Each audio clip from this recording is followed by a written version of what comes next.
So welcome back, everybody. This is the second part of the continual learning workshop in computer vision. And we are here with Saina Ibrahimi, which is our next speaker in our lineup. Saina is a postdoctoral scholar at UC Berkeley, and she works with Trevor Darrell. She received her PhD from Berkeley, and she also majored in both computer science and mechanical engineer, so kudos. She did an intern at Facebook AI, and of course, she is very interested in continual learning. She's very active in the field, so we really can't wait to listen to your talk, Saina. So please, the stage is yours. Thank you, Andrea, for the introduction. Let me share my screen. All right, can you see my screen? Yes, perfect. Okay. All right, hello everyone. My name is Laina Ibrahimi. I'm a postdoc at UC Berkeley working with Professor Trevor Darrell. I'm giving this talk on his behalf today because unfortunately he wasn't able to be here with us. And so I'd like to thank the organizers for having me instead of him. And it's a great pleasure to be here. So my talk is titled as From Interpretable Continual Learning to Continual Domain Generalization, Challenges and Benchmarks.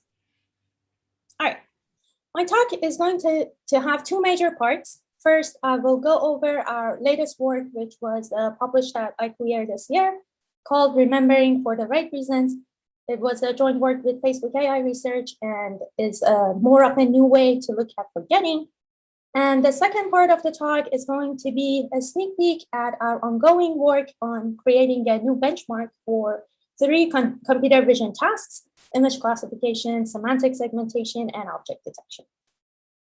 Okay, so I'm going to start classic, give you a very brief definition of continual learning. I know you have heard it multiple times today, but it's a very broad protocol that aims at learning a sequence of tasks and performing well on all of them at the end or at any time.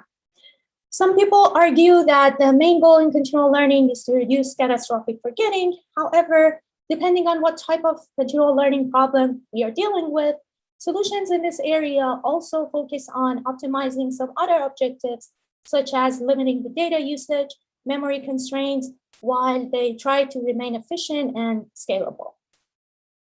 All right, so like I mentioned, I will first cover our ICLR work, which was at the intersection of explainable AI and continual learning. If you're not familiar with XAI, what you need to know for the sake of this talk is that it's the field of understanding what's behind the decisions made by machine learning models so that they look less of a black box to humans. And there are specific techniques called explanation techniques or saliency maps that researchers in this field use to describe where in the picture the model is paying attention. All right, so in this work, we stepped back and looked at forgetting differently. We hypothesized that forgetting is at least in part due to forgetting the original reasoning for a previously made prediction.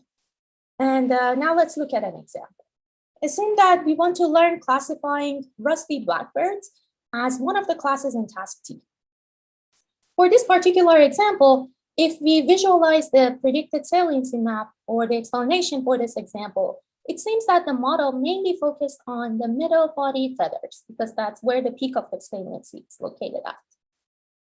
When we move forward with learning new tasks, in order for the model to remember its prediction for this bird, we believe the model has to be able to generate the same explanation as it did the first time it saw this example. And in contrast, a model which is not able to generate the same explanation tends to forget its initial prediction as well. Before we get to our proposed idea, I'd just like to briefly remind you about experience replay, which is a core technique to mitigate catastrophic forgetting in continual learning, where raw samples from each task are kept into the memory and the model can revisit them as it learns new tasks. So we propose our method called Remembering for the Right Reasons, or RQ, on top of experience replay, which we say, in addition to samples, we propose to also store the predicted saliency maps or explanations for them into the memory as well. The goal is that we not only want the model to remember its decisions for prior samples, we also want it to remember where in the image it paid attention when it was making those decisions. Or in other words, we ensure that the model has the right reasons for its predictions by encouraging its explanations to remain consistent with those used to make decisions at training time. And what it looks like in terms of an objective function, we minimize the changes on saliency maps for stored samples using a simple L1 loss. And for computing the saliency maps, one can use any differentiable technique. We tried 3 different things that are commonly practiced in the field called vanilla backprop or smooth grad or GradCam, but any white box differentiable saliency techniques potentially can be used. All right, that was the idea. So I'll switch over to some numerical results and then some visualizations later. So we experimented on 2 settings, few shot and many shot or regular class incremental learning scenarios. And the goal here was to show the effect of adding R-cube objective to existing memory-based approaches and increasing their performance. So here you see the results for 10-way 5-shot experiments on COP dataset, which is a fine-grained third dataset. X-axis shows the number of classes as they arrive, and at each point on Y-axis, it shows the accuracy of the model on all the seen tasks until then. And our approach R-cube is shown in solid lines, and the corresponding baseline is in dotted or dashed lines with the same color. And here's the results for regular class incremental learning on ImageNet 100 dataset, where we learn 100 classes in 10 tasks. And we see that in both settings, R-cube consistently improves the performance of the memory-based continual learning approach it was built on top of. All right, but more importantly, we'd like to see whether or not R-cube can affect the model explanations themselves. So for this, we did a couple of analyses. We first focused on a pointing game experiment to evaluate how often the model is pointing at the right evidence for its predictions. And in order to evaluate that, we needed some ground truth segmentation annotation, and we used CUP dataset for that because it has those annotations to make sure that the peak of the predicted saliency map falls inside the object region. And we saw that R-cube always makes the model to be better at this pointing game, both at the end of each task as well as all the way at the end of the task sequence.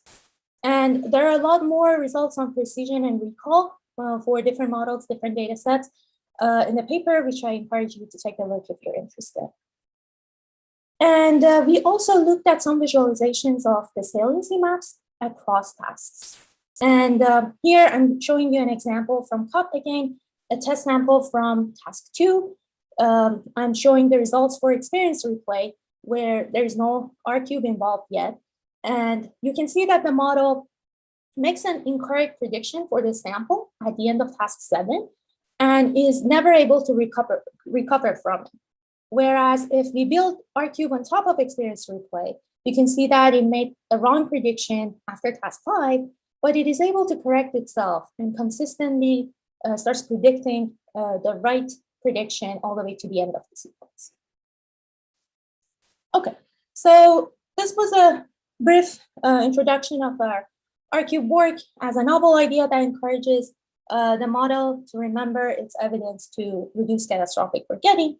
We wanted to advocate for the use of XII in continual learning, where we showed that how this simple additional memory constraint makes the explanations to be more accurate and more interpretable. There is nothing like super new about this. You can think of it as another regularization technique because you are essentially constraining the feature activations, but there is more meaning into it. It causes the model to be more interpretable and more understandable to humans. And our code is publicly available, and the paper is out there. And here are my wonderful collaboration on this. All right, so the second part of the talk is going to be introducing what we are currently working on. It's not yet released, but we are very excited about it. So I thought it would be a good chance to let the community know about it here. So we are working on a new benchmark for continual learning in 3 computer vision tasks. And this is a work in progress, so we definitely appreciate any thoughts or suggestions as we are developing it. Okay, so if you have been listening to the talks today, you're probably convinced by now that there is an absolute need for continual learning benchmarks that are more realistic and more close to real-world application in the field. If you're working in this field, you know the common practice of evaluating continual learning algorithms. The data sets that are being used are, for example, MNIST, which you can do for class incremental learning, using split MNIST or rotation MNIST or permuted MNIST, which you just randomly shuffle the pixels, you can name it. And there's also other class incremental learning for class incremental learning data sets such as CVPR 10 or 100, or learning ImageNet in 100, or the entire ImageNet in 1,000 classes. Also CUP, there are a couple of more animals with attributes. Celeb-A has been used, or in some other works, including one of my earlier works, we used a sequence of 5 data sets stick together, or 8 data sets stick together, followed by each other. These are the common practice in the field. But you might be thinking, okay, what is wrong with all that? I'll tell you in a second. So one issue with all these data sets is that there is no particular inter or intra-task relationship between classes in these data sets. So for example, going back to ImageNet example, when you divide it to 10 tasks to learn 1,000 classes in 10 tasks, no one actually seemed to be caring what 100 tasks ended up being learned together, or whether or not is there any real application out there that requires these classes to be learned together. And this not having this semantic relationship between the classes also makes it hard to understand how learning one task will affect previous or future tasks. I know that there are measurements, we measure these things right now, but we do not know the semantics of the task behind them, so that it makes more sense for a human to learn what the model is being learned right now, how learning this particular class is going to affect future tasks. So this immediately suggests the bridge between curriculum learning, continual learning can be studied in a better sense once there are semantic relationship between tasks. Another unrealistic bias in these data sets is that all images are single labeled. At least that's what we think is labeled. One single object, which is quite often centered in the image. And we assume that we have full control over what classes to appear in which task. And this, again, seems to be unrealistic. In a real-world data set, you might be having a lot of objects present in the image. Your desired object is not going to be always in the middle. Also, the data distributions in all these data sets seem to be class balanced, so no long tail distribution exists. I'm not saying there's no study on online learning or continual learning of long tail distribution. There is. They had to artificially make these data sets to become imbalanced. So that's also another issue.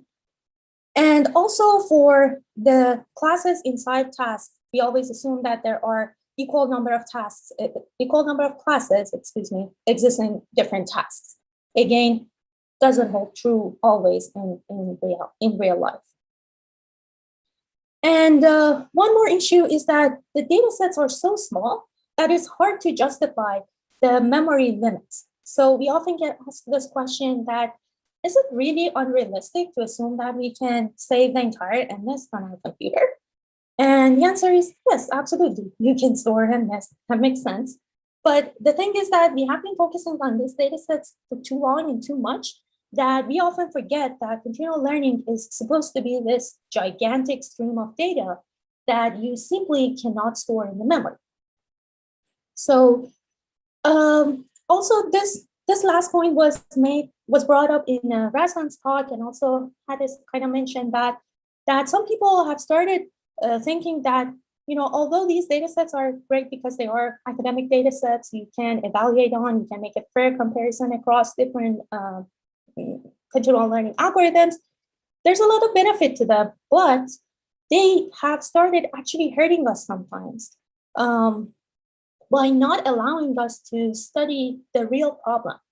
So an example for that would be, you probably know the GDOM paper last year, ECCB, which showed that by simply using memory for all these existing benchmarks, we can solve the problem, almost solve the problem. It didn't quite well, scaled up to ImageNet, but it pretty much was a good solution for the other existing benchmarks. So why did that happen? Because we have been focused on toy data sets for too long. All right, this list can go on. I think people can add more to it. I leave it to the panel discussion later. Okay, so now I'm going to tell you first about the continual image classification dataset we are working on. It is a multi-labeled image classification dataset, which is the key difference. And we have multiple objects present in each image. It consists of 511 classes and 16 coarse tasks. But then inside each task, we perform fine-grained classification.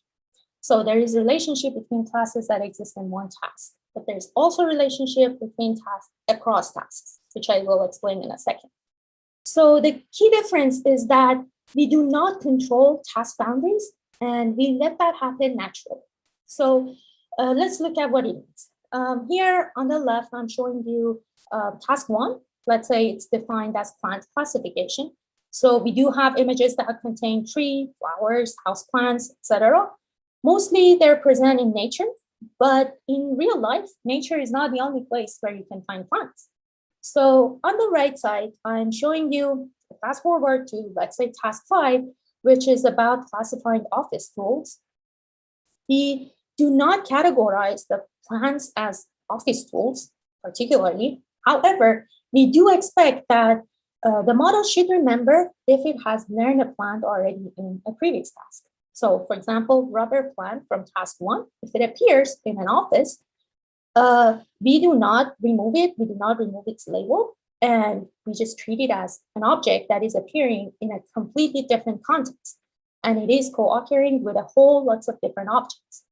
So one other note that I like to make here is that about this little penguin on the left side in task 1, plants, you might be thinking, what is it doing here in the middle of the desert? I don't know.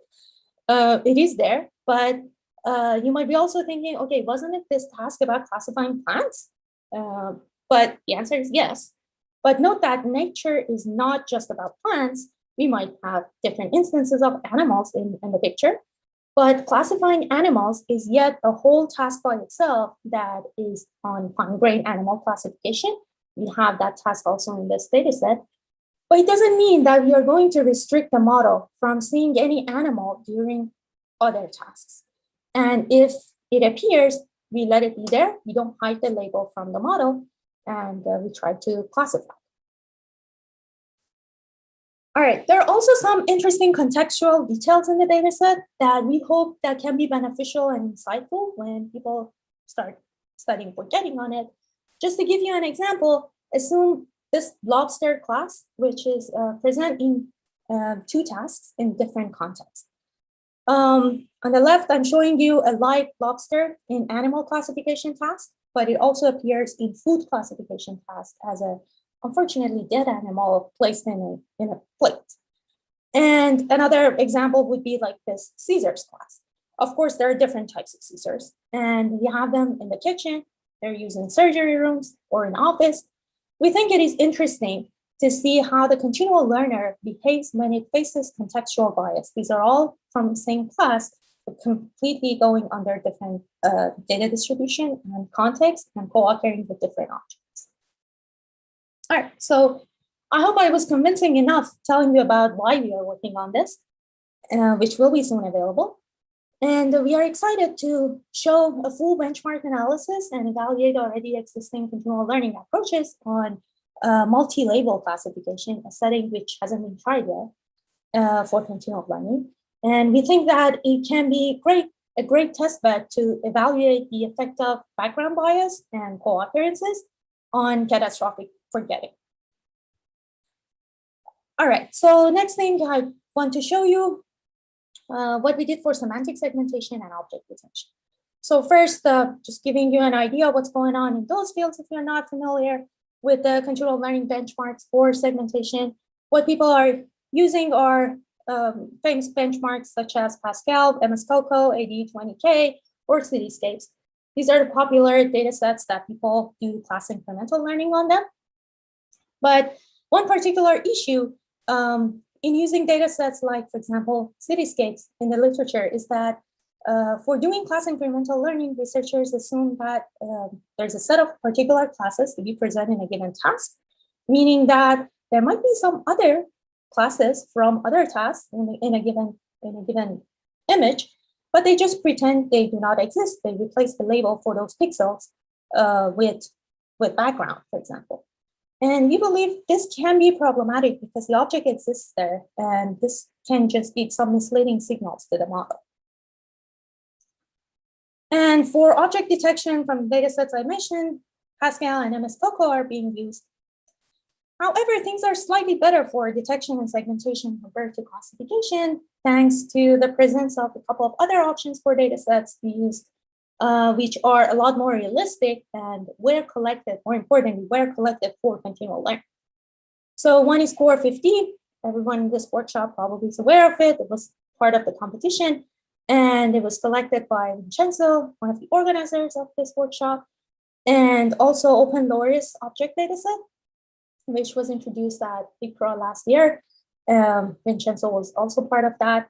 It's a robotic vision dataset that contains pictures of objects at different lighting conditions, illuminations, view angles, occlusion, etc. All right, there are a couple of caveats with these datasets as well. I hope Vincenzo still likes me. First issue is that one of the biggest concerns is that all of these datasets, there is only one object label, or if it has multi-labels like COCO, it is assumed again that some classes are withheld to show up in a specific task in future. So even if they exist, the number of objects that are present in the picture are very few, if not one, for most of the datasets. Second issue is there is a lack of relational aspects in these datasets, whereas in the real world, there is a context behind every single dataset to be learned. Objects are not isolated materials in real world datasets. They go under distributional shift. They come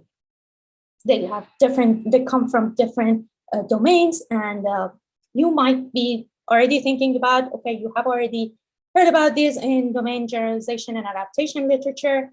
And yes, that is correct. That's exactly the point that I want to make. And that is that I think the two communities, there has been a lot of work done at domain adaptation field, but I feel like the two communities haven't yet seen the great common things they have in this race. And there can be a lot of connections made in that regard. Just by looking at the data sets that domain adaptation people tend to use for tackling their problem can give a lot of insight into how we are looking at for that. Again, for segmentation and detection, there is no long tail distribution, neither in tasks nor in classes within each task. And also a similar issue goes here that given the small size of data sets, it's hard to justify the memory constraint one might face in a real world. Okay, so the way we thought about this as a more realistic scenario, as it was also brought up by Rahul, is a more realistic continual visual learning scenario for detection and segmentation, which is nothing but self-driving cars. A lot of data sets are being used. What we did particularly here that hasn't been done before is that we merged a few data sets, autonomous driving data sets together, and we relabeled or adjusted the labels or added labels to them if they weren't already available to define tasks based on the notion of time of the day and weather. So because we think this is very close to what we can think of a continual learning agent if we were to make a guess, because I think building a car that can keep driving across the globe at different times during the day and different weather conditions is something that is desired. So that's what we are doing, merging data sets of a few autonomous driving data sets, and we collected, managed the labels for them to construct tasks defined as different weathers To be specific, clear, overcast, partly cloudy, snowy, rainy, foggy, and undefined. And time of the day, which goes into day, night, dusk or dawn, or undefined.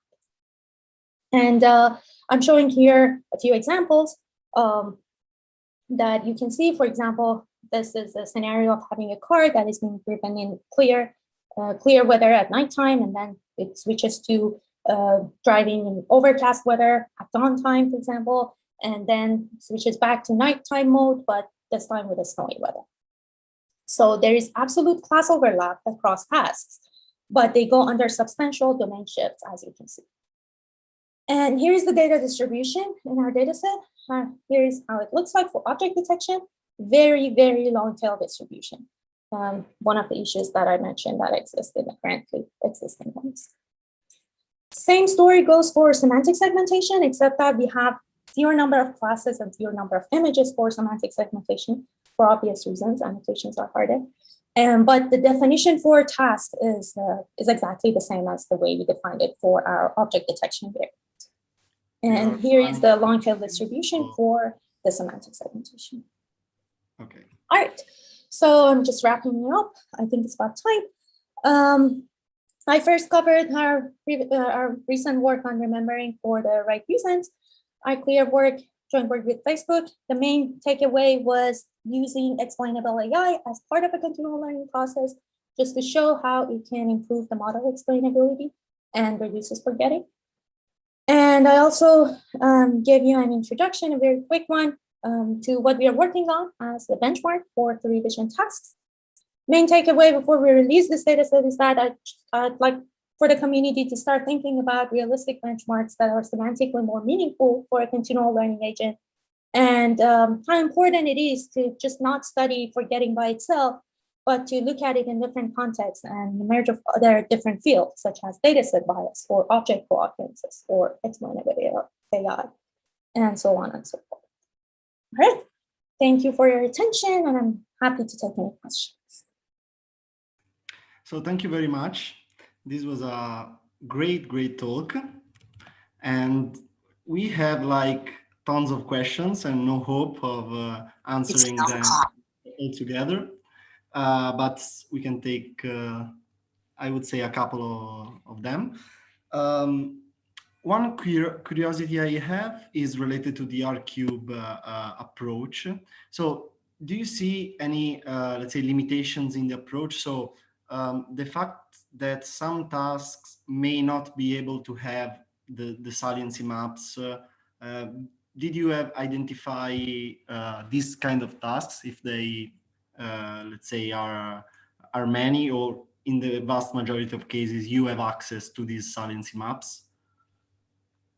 So the saliency maps are techniques that you can visualize by visualizing the activation maps, depending on what method you use. But it's a problem of visualizing activation maps or some sort of a weighted combination of them.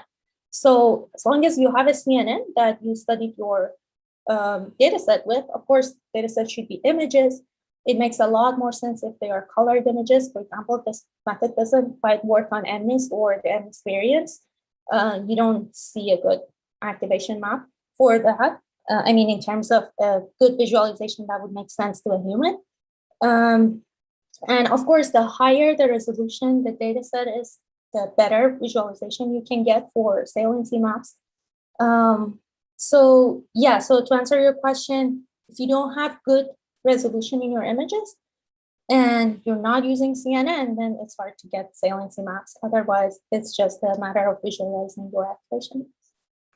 Yes, makes sense. So yeah, I'm kind of biased. So since I'm mainly working on sequences, I was also thinking about sequences. So maybe, I don't know if attention can be used, such as some kind of saliency map. It would be interesting to use these techniques and couple with R-cube. But I mean, this is maybe for the future. Sure, yeah, that's certainly a future. When I was working on this, still transformers weren't a thing, or this big thing as they are now.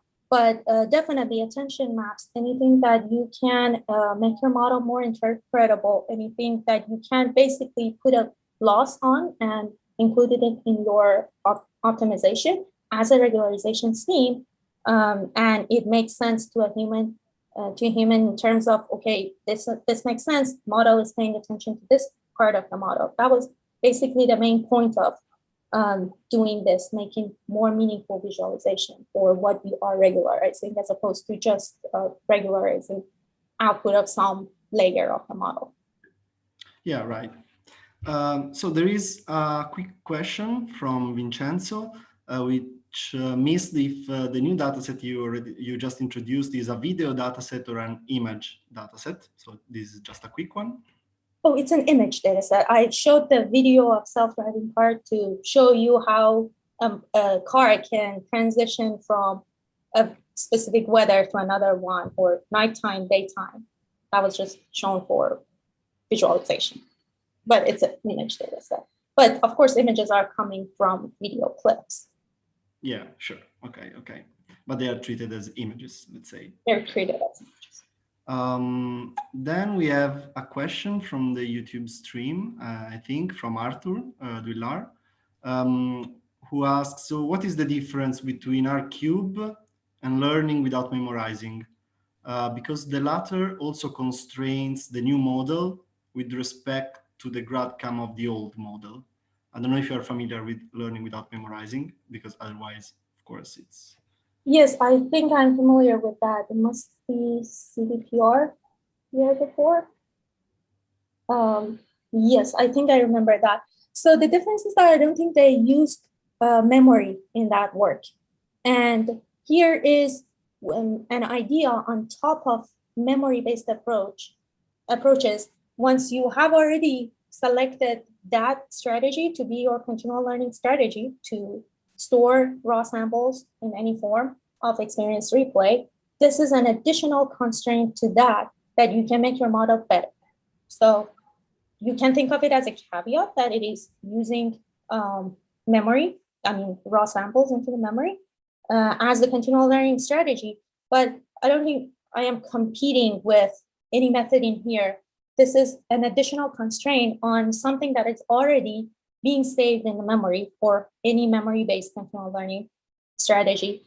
And this is what you can just, an additional step to compute saliency map and just store it in your memory. And I'd like to also mention that it doesn't take up space. The method that we used and worked better than the other saliency techniques was GradCam, that for an input image size of 224 by 224, it only produces an activation map of 7 by 7. So you can imagine how small that is compared to the image itself. So it's very negligible in terms of memory, and you have already chosen to store that sample into memory. What we are suggesting is just add another 7 by 7 activation map to that to get this additional boost, as well as better interpretability in your model. Does that answer the question? Yeah, I think so. So thank you again. Thank you very much. This was a very inspiring talk. Thank you for being with us. So I think that we can move on to the next speaker, which is Andreas Tolias. I think he's here. Hi. Yes, okay, we can hear you well and we can see your slides. So Andreas Tolias is a professor at the Department of Neuroscience at the Baylor College of Medicine in Houston. He's a Brown Foundation Endowed Chair of Neuroscience at the Baylor College of Medicine and founder and director of the Center for Neuroscience and Artificial Intelligence, and also principal investigator of the Tolias Lab. He is interested in building less artificial intelligence, this is a good one, through neuroscience-inspired AI. So please join me and give a warm welcome to Andreas. Thank you for organizing this great workshop, and it's great to be able to give a talk today. The work I will talk about today is from a very, very talented postdoc who is in the job market. So if you're looking for bright young faculty to hire, he's the perfect person, Guido van der Velde. So I will talk about three things. I will talk about the problem of continual learning and define it into three sort of main types or domains. And then I will talk about two approaches that Guido has worked on in trying to solve it. One is generative replay or a brain-inspired replay, and the other one is about generative classifiers. And Guido has a poster today that I would encourage you to go and see it because I think it's very exciting and interesting. So we will, following on the previous talks, we'll start with the amnest problem. And there is, continuous learning is not a unitary defined task. And I think some of the confusion in the literature comes from the fact that people have used the, different algorithms that were proposed to solve catastrophic forgetting or be able to do continual learning under this different scenario. And these three tasks that we defined here is the task incremental learning. And in this case, in the split amnesty, if you split it into 5 tasks, then the goal is to be able to classify the digits into 0 and 1, but you're told which task you're trying to solve, so you don't have to infer the task. So this is the easiest version of continual learning. And one could argue that catastrophic forgetting is not a problem per se in this case, because if you are not limited by the resources that you have, or you can build a new network every time you have to solve a new task, then this would be a sort of a trivial or a baseline trivial solution of solving it. Now, the other task, the domain incremental learning, here your output is also 0 and 1, but in this case, you're not given the task, you're not told what task to solve. And in this case, you'll have to solve catastrophic forgetting in more an explicit way. And the final one is class incremental learning, which here you're not told the task, but you also have to infer the task. And in this particular case, it becomes increasing the number of classes that you have to learn. First, you have to learn 0 and 1, then 2 and 3, 4 and 5, 6 and 7, and 8 and 9. So, so these tasks have different challenges, these 3 different types of continual learning. And as I said earlier, the task incremental learning, you have to build a model that can do better than a baseline model where you just divide your resources, let's say, between the different models that solve different tasks. And since you're given what task you're trying to solve, it becomes an easier problem. Whereas domain incremental learning, for example, catastrophic forgetting becomes a real problem. So with this organization, or the way that Guido structured this, he wanted to try different algorithms that were proposed in the literature to see how they perform in these 3 different scenarios of continual learning in this very simple amnest problem to begin with. And here are some of the proposed solutions that he tried. One is some method of parameter regularization. I'm sure a lot of you here know about all this stuff, so I'll go through them fast, like elastic weight consolidation or synaptic intelligence, which have to do with trying to figure out the sensitivity or the importance of different synaptic weights that you may want to freeze or protect to avoid catastrophic forgetting. Then there's a functional regularization method, or learning without forgetting, which is a distillation approach. And of course, replay, as it was just described, which is you store or you memorize examples from your training data that then you can recall in some interleaved fashion to solve catastrophic forgetting.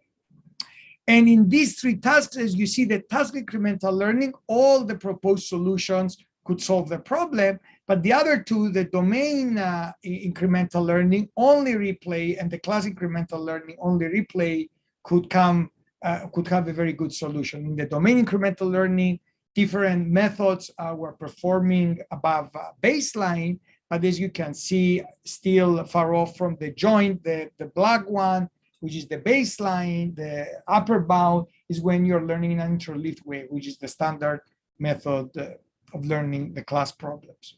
So as you can see here, when you structure all these proposed solutions under this more organized way, you start seeing differentiation between them. And one here may think that continual learning replay is necessary in order to be able to solve these problems. So the summary so far is that in this continual learning problem, a critical experimental design consideration is whether task identity is provided or must be inferred. And when you think of that problem, then you come up with these 3 natural ways of splitting the problem. And based on these 2 distinctions, these 3 types or 3 groups of continual learning can be identified, each with their different challenges. And as we've shown you here, replay may be necessary for the most difficult one, which is the class incremental learning, whereas in the task incremental learning, many of them where you don't have to infer the task, you're given the label of the task, many of them can solve. So what Guido wanted to do next was to try and figure out to explore replay more. And for this one, what was particularly clear is that given that replay is important, there's a lot of issues with replay, the way it's been classically or originally implemented in the literature. And none of them is the idea of memorization. It has two fundamental problems. One is that we're neuroscientists, so we know for sure that the brain cannot do that. You cannot memorize pixel level resolution of any image. Okay, you cannot reconstruct something at the level of individual pixels. And second of all, from a practical point of view, there's security concerns or data protection concerns that you're not going to be able to just store and memorize your training data. And what Guido wanted to do was and he worked on replay in the brain and did a lot of nice electrophysiological work on this previously while he was a graduate student. He wanted to bring these ideas into machine learning and see how well they would perform, with two goals in mind. One is to try and solve or replace this memory-based replay to a more neuroscience-inspired replay. And the other one is to try and understand what could be the role of replay, which is in the brain. We're still trying to figure out why we're replaying back, especially during sleep or during offline periods, previous experiences in some sort of way. So to do this, as I said, it was to try and solve this problem. And the way that Guido and others, have been thinking about this is generative replay. And the idea of generative replay is that you're not trying to store memories, but you're trying to learn a model that it can generate data that are samples out of the distribution that you were trying to learn previously. And there's different ways to do this. The classical way, let's say, is a variational autoencoder. We're trying to learn something about the generative distribution of the data. And when Guido implemented this very basic generative replay way, as you can see that the generative replay now in the task incremental learning was also solving the problem, but you could get as good performance as the exact replay. And when we say exact replay here, we mean this memory-based replay where you're just memorizing the trainings. However, there's two caveats here, is that image stitches are relatively easy to generate. So it's kind of like maybe a trivia. It may not be that surprising to people that, okay, you learn a generative model of amnest, you play back data from it, you solve class incremental learning, so what?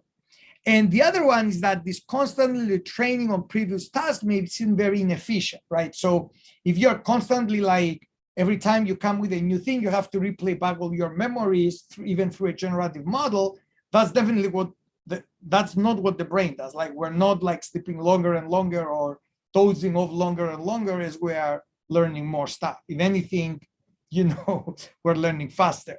So we have better transfer learning. So Guido wanted to explore these ideas. And what he did first was to look at the efficiency of replay. How efficient does replay have to be able to keep in par with, or solving catastrophic forget? And the way that he implemented replay here, as you can see in the loss function, is that as you would, the ratio between the replaying and the current task was always kept fixed. So as you are learning more and more tasks over time, you are not increasing the amount of replay, which is a good thing. But the other thing that was puzzling to us is when he tried to change the batch size of the replay, he saw that it was very robust and very stable to the number of examples. So for instance, even with a single example during replay, and the standard batch size here for the current task you're learning was 128, but when you decrease the batch size for the replay to even 1, as you can see here, I don't know if you can see my mouse in the baseline, you could, you see this big jump in performance, okay? From the baseline models, especially on the class incremental learning, you can see that the baseline is 0.2, and then you jump to 0.7, even with one example. And the hypothesis that Guido postulated here, which I think is very interesting, is that it does not take a lot of, it may not take a lot of examples not to forget, to avoid forgetting, but it takes a lot of examples to learn something. And this is sort of intuitive and of a hypothesis, and it's very easy to test here, because if you reinitialize the weights each time, you can see that it is the case, as you can see in the brown curve here, with a single example or with 4 examples, the amount of your test accuracy during training is still very low. But if you're replaying, if you're trying to just avoid forgetting, then you do not require as much replay, which may be an indication why this is an efficient way of avoiding catastrophic forgetting. And this is true for both for the task incremental learning and also for the class incremental. Now, the other thing that is worrisome, of course, as we know with generative models are very hard to learn. I mean, it's easy to learn with amnest, but if you go to more complex natural scenes, and although, there are, new ways to do it with GANs and other approaches in machine learning these days, but generally speaking, it's a hard problem to learn a good generative model of your training distribution. So what Guido wondered here is that how sensitive, how good should the generative model be to be able to be robust to replay? In other words, if you do not have a very good generative model, because the loss function that people that work on generative model put is to be able to recapitulate exactly at the pixel level resolution the images that you've learned. But this is not what we're interested here. We're not trying to say that when you're replaying something, if I close my eyes and I try and remember what I did today, I can get pixel level resolution of a reconstruction. Okay. So Guido tried to explore this idea, and what you see here is that if you change the number of hidden layers in the variational autoencoder or the complexity of the variational autoencoder, and you can afford, like as you see here, not to synthesize from your generative model very accurate images, but they're more fuzzy and not very good, you're still extremely good at your test accuracy or avoiding catastrophic forgetting. The better the model is, the better you do, but you still is this kind of smooth transition as a function of the complexity of the models. So, and again, this is true as I showed you previously for the forgetting case. Again, in the case where you're trying to avoid forgetting, again, you don't need a very good generative model. So the two things is that if your goal is to avoid forgetting and is not to learn, you can afford to go with a not as good generative model, and also with fewer replaying examples, which can explain that you do not need to have too much offline period during this replay, or you figure a way to do it interleaved with your experiences, which is how the animals, for example, rats or even monkeys, there's evidence the replay activity. So to summarize again, the second part of the talk, even replaying a few or poor quality samples can substantially boost lifelong learning performance, and not forgetting is an easier problem for a network that learns, okay, which may not be as surprising, but I think it's a very important point to have in mind here when you're trying to solve this problem. Now, although the number of replayed samples can be relatively low, variety of what is replayed does not seem to be important. Okay, so the next step is to scale this up. Can we scale this up to a more complex problem like CIFAR? Because so far, there's a lot of cases where you try something with amnest, it works very well. You try and scale it up to a more complicated problem, and it fails.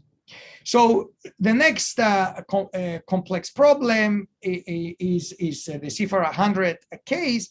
And to our disappointment, when you try the generative replay here, it did not work very well. Okay, so as you can see here, it's back to baseline. Now, the obvious solution that I think the first thing that maybe a good machine learning engineer may have done would be, okay, let's build a better generative model, because here we used a very, given the good news from the amnest digit case, we said, okay, let's try not as a good generative model. But being neuroscientists, we said, okay, what about if we look at more inspiration from the brain. Learning generative models is better generative models. I personally and Guido and I both think it's a great thing, and I think we're very interested in it. But that also entails, learning more complex models that may be more energy inefficient. So there's a lot of issues with just pushing a better generative model. The question is there other things that we can do that are more brain inspired to try and see if this problem can be solved?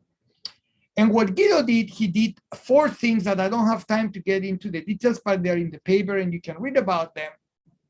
Is one, he brought the generative model and the discriminative model together, where they're sharing the same synaptic weights or the same network.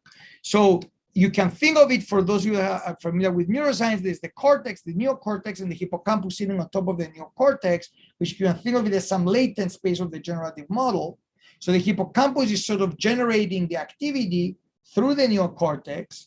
And on the other end, when you look at the network operating in a feed-forward way with a softmax operator at the end, side by side to the latent space, you can do discrimination. So we call this replay through feedback. So you're using the same sort of network, and the feed-forward connection is the discriminative part of the model, and the feedback is the generative, and it's the same model.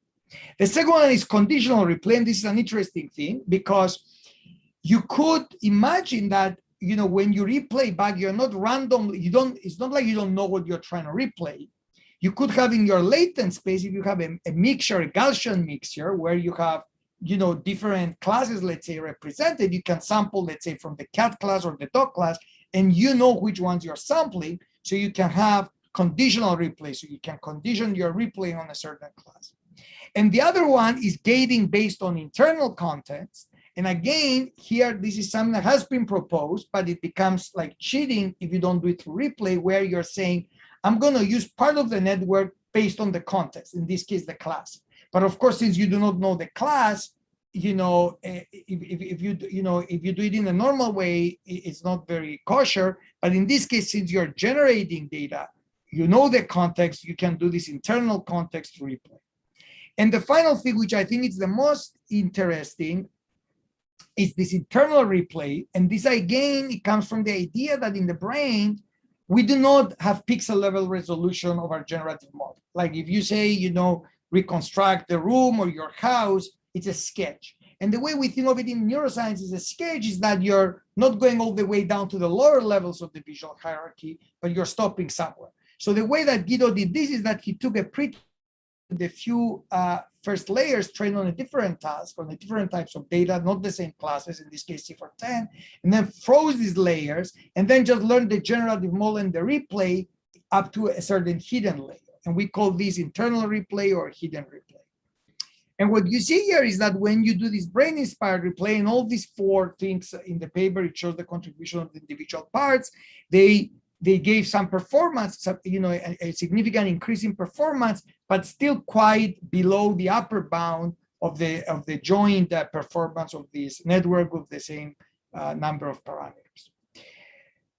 What Guido did then, when he combined brain-inspired lipid with synaptic intelligence, which there is evidence that that's also a brain-inspired modification, if you want, or idea coming from the fact that plasticity in the brain is occurring at multiple time scales, and there's metaplasticity mechanism that can freeze synapses after they get plastic for a while. And this is, there's a lot of work done here by Stefano Fuzzi, Surya Ganguly, and others in this. When you combine these 2 things, now, you get even a more significant boost in performance, but still not close to what we would expect or what we would get from a simpler task. So there's still, this is still a very difficult problem. And when Guido published the paper here, this data was state of the art for the CVPR 100 continual incremental class learning problem. Now, for the final couple of minutes in my talk, I want to switch to this new idea that I think it's very important conceptually, and I think it's important to think about it. And Guido has a poster that I urge you to go and see, because I really think this could be game-changing way to go forward. So if you think about it in statistics, there's two main ways to do classification. There is a discriminative classifiers and generative classifiers, and they're related through Bayes' rule. Okay. Now, one fundamental difference between a discriminative classifier is that if you're learning how to discriminate between class 1 and class 2, you have to have both examples presented, in the same badge or at the same time, right? If I tell you, this is a cat and this is a dog, you have to have this distribution so you can learn the boundary between the classes. But in the generative model, that's not necessarily the case, right? If I tell you learn a generative model of a cat, you don't have to know what in the future, maybe years from now, you're going to be asked to discriminate between a cat and a dog. Like you can maybe, you can have a monkey, for example, only see cats for the first 10 years of its life, and then suddenly teach it the dogs for the next 10, and then in the end, tell it to discriminate between cats and dogs. Okay. And this difference is key conceptually, because in the discriminative, if you go with a generative classifier, it rephrases the class incremental problem to really a task incremental problem, where each task is to learn, let's say, a conditional generative model in the simplest way of that class that you want to learn, right? So you sort of change the problem from trying to learn from a class incremental problem to another type of problem. And what Guido did is he took the most simple idea here, which is not, the solution that one would get, but it's a very good baseline solution where you are essentially going with the previous idea that you have this pre-processing step. Same one is the one we had before with the generative replay. But now for each class, you learn an independent generative model on top of it. So they share, because in this case, this is Amnes, they share a lot of the low-level features. You just have to learn its own dedicated thing at the top layer here. And you now do not have replay, you do not have memory, you just learn a generative model and you use the generative model to compute the probability of the class given the data using Bayes' rule, and this is pretty straightforward thing in a generative classifier, and this is a very simple one with a variational autoencoder. Then what Guido found is that these gave the best performance. Now, what is interesting here, both as the challenge and I think the future, is to try and figure out how much of the components to share. And I've seen some of the questions that were posted yesterday in the discussion, and I would be interested to discuss this further, are surrounding this question. In other words, when you're learning a new class, you may want to structure your network to have a little part of the network or some dedicated neurons in the high up layers being dedicated to the task that you're learning, in this case, the class. But most of it is shared, and trying to figure out what to share and what not to share may be the challenge. But as a proof of concept here, what is interesting is that if you figure out a way to use generative models that are not necessarily very faithful at the level of pixels, but can share the low-level representations and build on top of them, it may be the best way forward to solve the lifelong learning problem. And in particular here, in this case, you require no memorization and no replay. It's using the generative model. It still has a generative model, but it's not using it in any way to replay the activity back. So you don't have to, for example, the case I described earlier with the cats and the dogs, you never have to replay the cat, throughout your life. And at the end of it, you can still perform a task where you have to discriminate between the cat and the dog. So to summarize the talk, continual learning is not a unitary problem. There are 3 different scenarios, at least in this nice way that Guido classified them. And I think it's important to structure the field in this way. Class incremental learning from these papers that we published suggested that it may require replay, but with the caveat of the generative models in the end. Then even replaying a few or poor quality samples can substantially boost continual learning performance. Scaling generative replay up to problems with more complex inputs is nevertheless not straightforward, as I've shown you with the problems, even with the CVPR 100 problem. But replaying abstract high-level representations increases performance and lowering computational costs. So during the replay, you can afford to play up to a hidden layer. You don't have to play all the way down to the replay back down to the pixels. And this again makes sense from a natural scene statistics. The statistics of natural scenes are very stationary across time and across spatial locations in the world. So it makes sense that, let's say, area V1 or the primary visual cortex of a primate or of a mouse is going to be fairly stable, and it's not going to have to like retrain it every time you learn a new object. And this is also true work that we have done and others, that a lot of these early visual areas after this critical period during development, they're not very plastic in humans. And that's why, if you get cortical damage in these areas, you become blind and you cannot recover from it. 1 minute. Now, yeah, and then finally, how a generative model, maybe instead of using it for replaying now, you use it more directly to do the classification using Bayesian statistics, may be a very promising way going forward. Thank you. Thank you very much. This was another inspiring and great talk. I really think that these kind of works are very important now also because there are like many works focusing on different forms of replay and focusing on not only taking some samples and preventing forgetting by mixing them in the memory. And so I see these two lines of work, one with very small replay memory, which is very interesting for also practical applications, and the other in which you don't store raw samples, but maybe synthetic samples, either generated or condensed also from existing datasets. And so I'm very happy to see both these lines included in your presentation, which I think was very, very nice. And I also think that we have some question from the YouTube stream from Arthur Villar, which think it's an interesting insights, and asks, does the replay batch size effect, which is impressive on pseudo-rehearsal, also work as well on rehearsal, so with real data? Real data meaning when you store the memory, you don't do replay.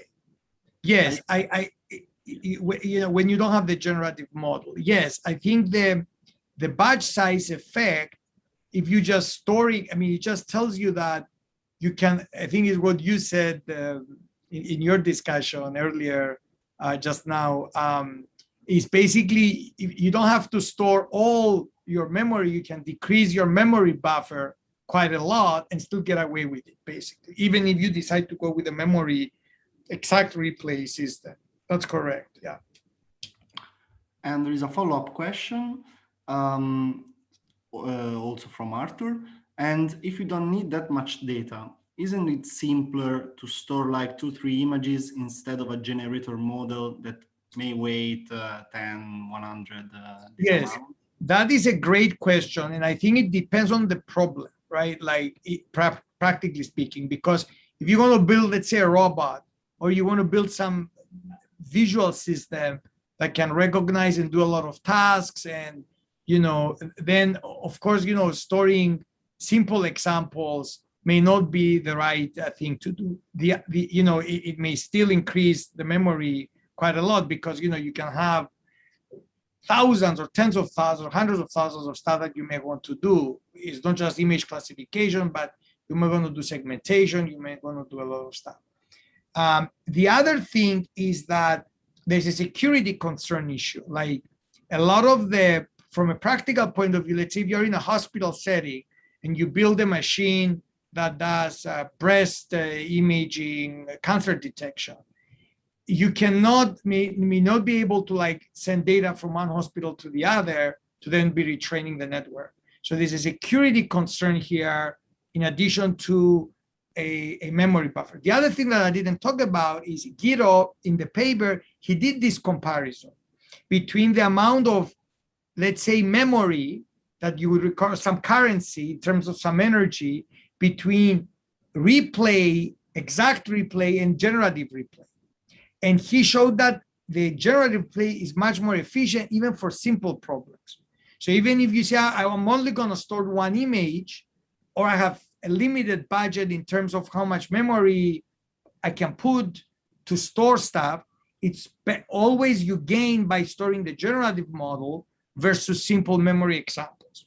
So I gained, even from a practical point of view, in the toy world, you still make sense to try and learn the generative model. At least this is what Guido showed, and this is in the paper, one of the papers. Great. So another question I have, and I take the opportunity since you're here and you're a neuroscientist, and there is a very good interaction between continual learning and neuroscience. What I often see, and maybe it's my bias, is that the main building blocks, high-level building blocks of the brain, let's say, used in continual learning are the neocortex and the hippocampus as two different, let's say, way of producing and replaying data. Do you see anything else that we are missing now, and which you think is important to include in our conceptual, so high-level, approximated? Yeah, that's a really good question. I think one thing that is missing is active learning. The fact that if you look at the brain, what is fundamental is that even V1, it has many layers. It has what we call layers in the brain. We mean cortical layers. Like, you would, with machine learning, people say layer, we call it an area. So even if you take the primary visual cortex, which is, let's say, the lowest layer in a convolutional neural network, part of the circuitry there has to do with motor control. So even the sensory system, and this is true in primates, in other species, there are neurons that are dedicated to doing motor, to controlling motor, like say eye movements or orienting movements and stuff like that. So there's a very tight interaction between, and this is also linked to attention, between motor or attention-related computations, like in the motor cortex, parietal cortex, frontal lobe, that then feed back to the classical sensory hierarchy.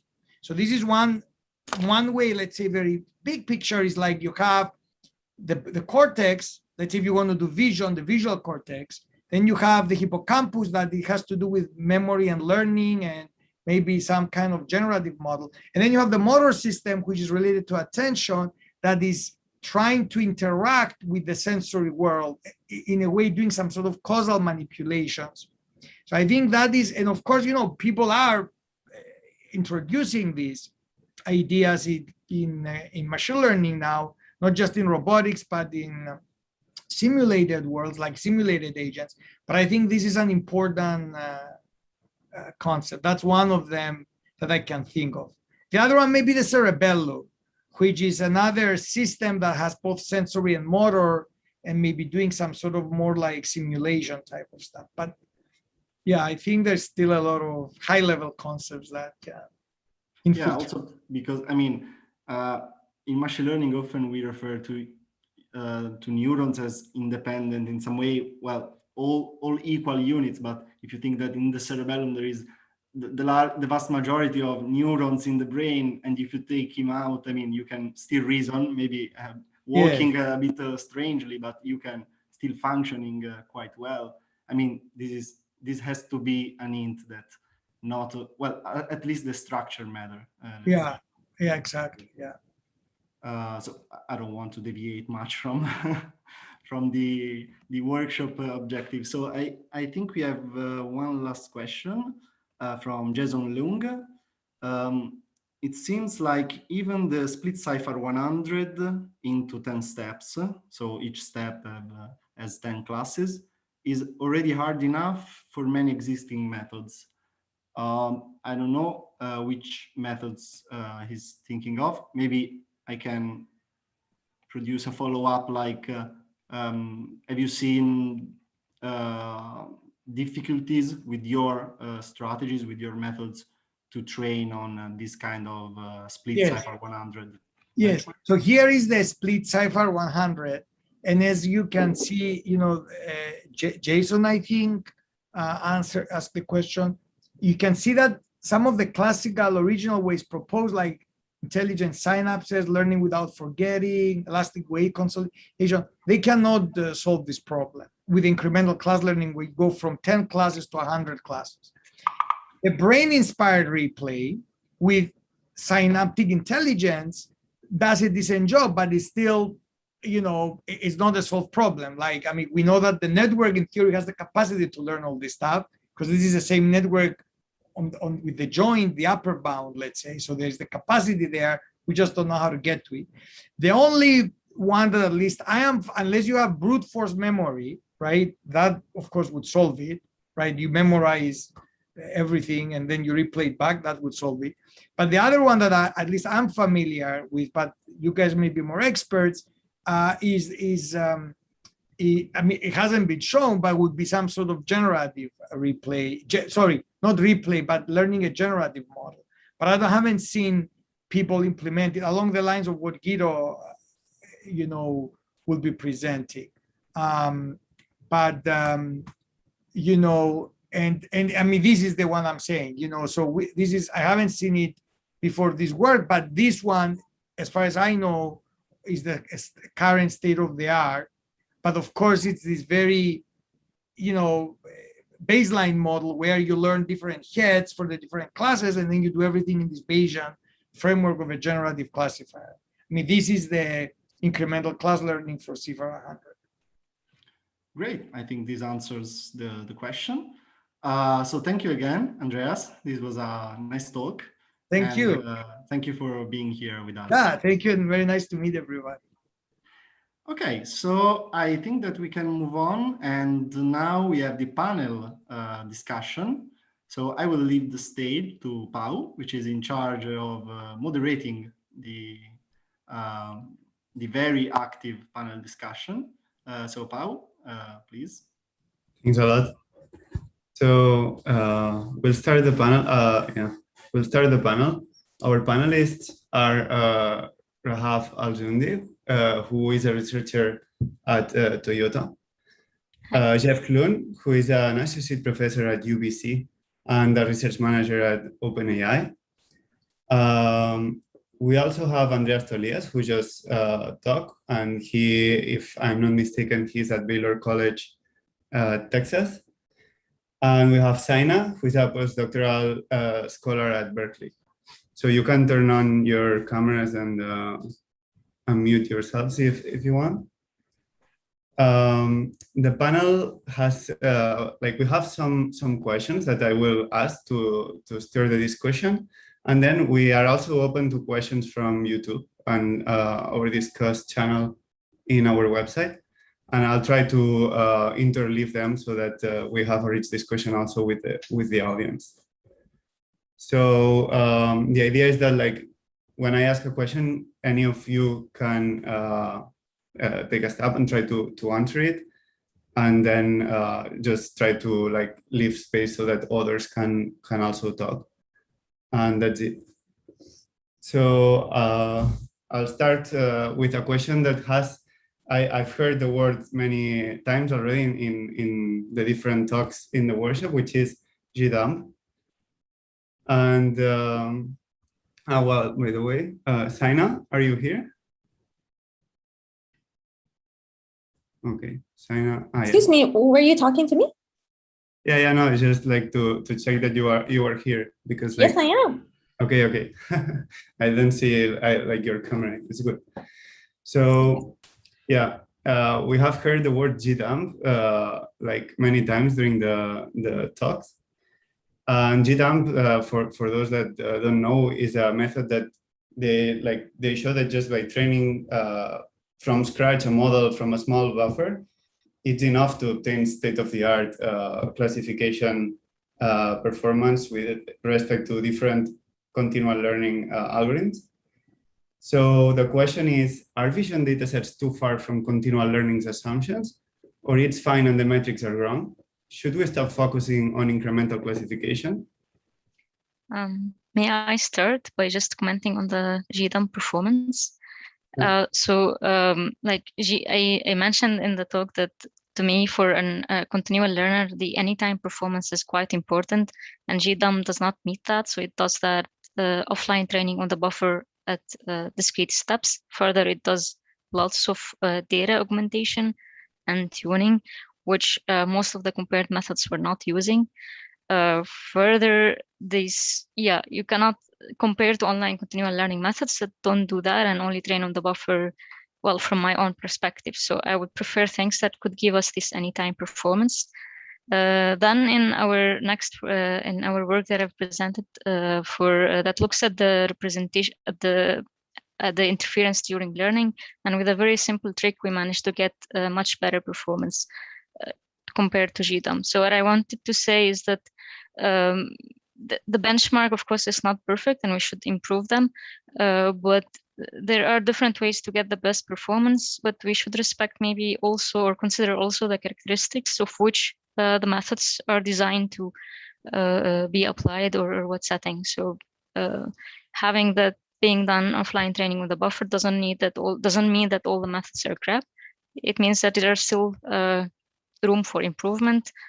And yeah, that's from my point of view. I will leave the room for others.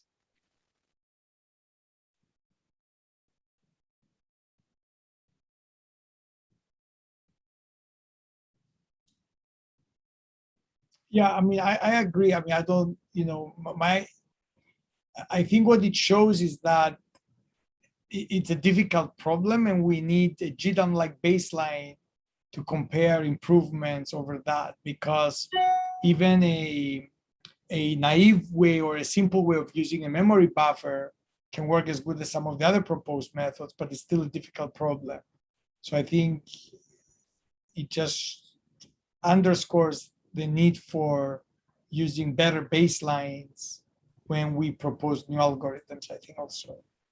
Yeah, I just add a point that this thing with incremental classification, that also it becomes quite close to the long tail classification problem, which I was questioning what happens. It's the same as if we are learning in the buffer at each time. So maybe this is also a hint that for us to focus on really what happens at the continual learning and what each method benefits from, or how much it gives benefits.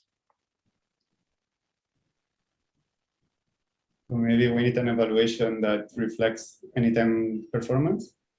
Yeah, we're in all, like in our recent papers, we're trying to show that the anytime performance is essential to show how the model evolves at each iteration.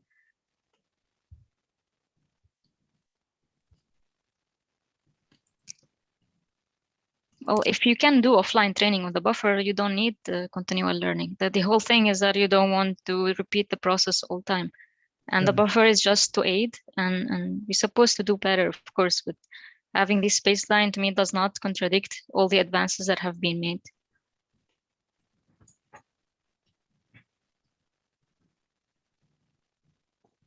I also want to add that I think GDAM did a great job in proving that the benchmarks are not as effective as they're supposed to be. But I totally agree with Rahul. If you can do that offline training, you probably don't need continual learning. So yeah, I think that was not the main point of the paper. The main point was pointing out the flaws in the data sets. I'm curious how people feel that method would scale. If you're trying to learn, like a human would learn, like a variety of different tasks. Like a human would, you know, the number of tasks that I've learned in my entire life. I haven't played volleyball, and you know, the number of tasks that I'm hearing a lot of feedback. We hear your voice duplicated. Can the others? Is this better now? Yeah, no, it's better. Okay, perfect. I'm curious how people feel that would scale with my entire life and all the tasks that I learned in my. Now I'm hearing my voice again. It's weird. Are you also hearing my voice being replayed?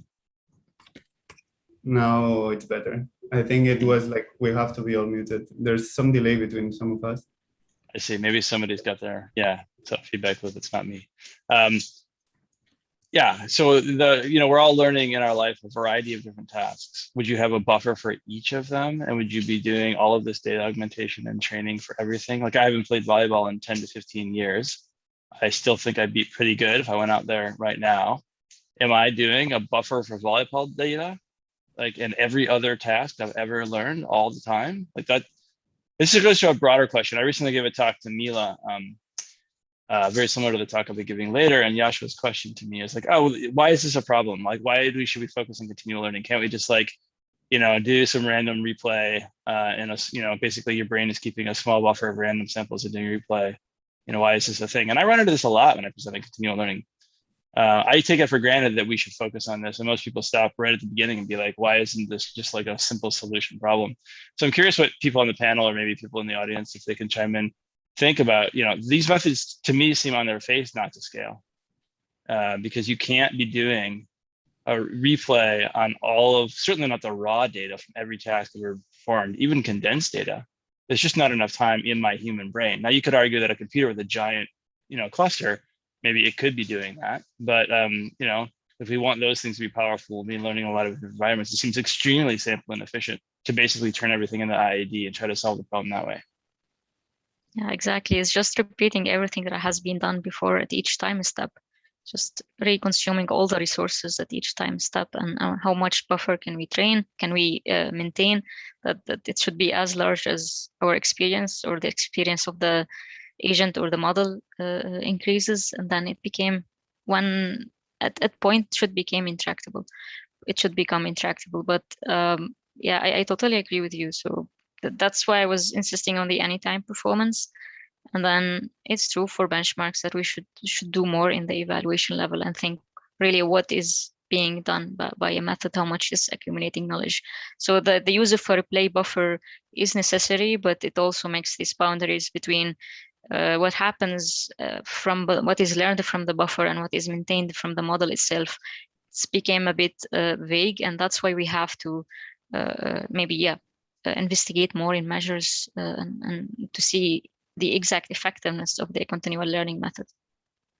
Yeah, I mean, so when you talk about anytime performance, are you saying that, because these methods, are you saying like in real time as you go, that you should always be able to do all, you can't stop and train on this gigantic offline thing? Another way to phrase that, if that's true, is maybe the amount of incremental compute at each step forward in a life should not grow, right? It should be constant. And if we have something that it's exponentially growing in compute, I will date myself. Sadly, I've lived on this world for 43 years, and I did not replay 43 years worth of experience last night while I slept, right? So that is not the solution to the problem. That doesn't scale. So maybe some metric like that cares about the incremental compute. That sounds right. Like, yeah, from the compute perspective. Yeah, that's what I meant exactly. So for models like GDump, you have to do the training and then you can evaluate.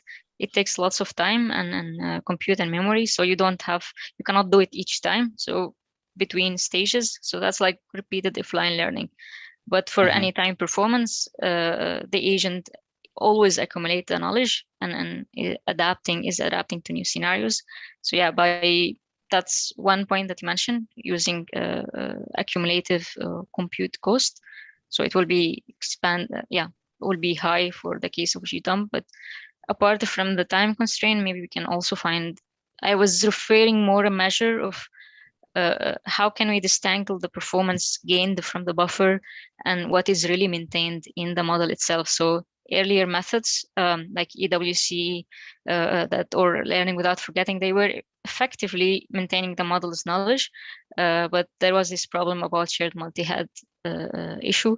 So then replay came, and then when replay is in play, then it becomes a bit hard. So compute is one issue, one way to tackle the problem, but maybe you also need more measures to estimate the utility of continual learning methods aside from a buffer that is used.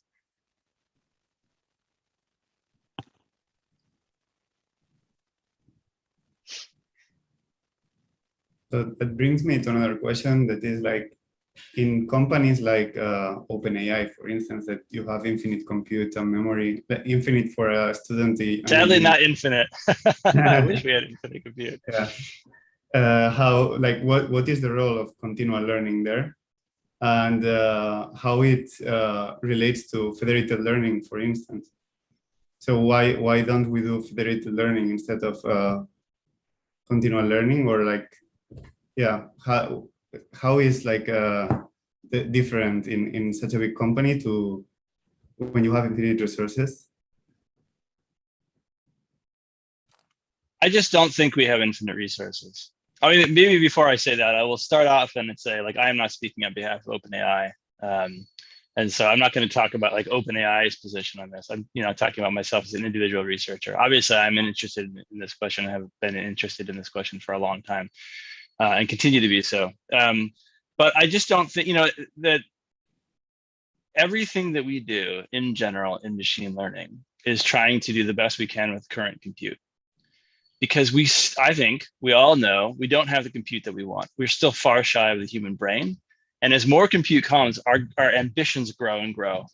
And so, if we are in the position that we believe that continual learning is really holding us back, given this current block of compute we have, whether it's OpenAI sized compute or, in an academic lab, you want methods that make better use of that compute. And you don't want to have to be saving all your, just as we were talking about, saving all your stuff and retraining all the time. And I want to be able to learn one more task and not have to retrain on 43 years of data.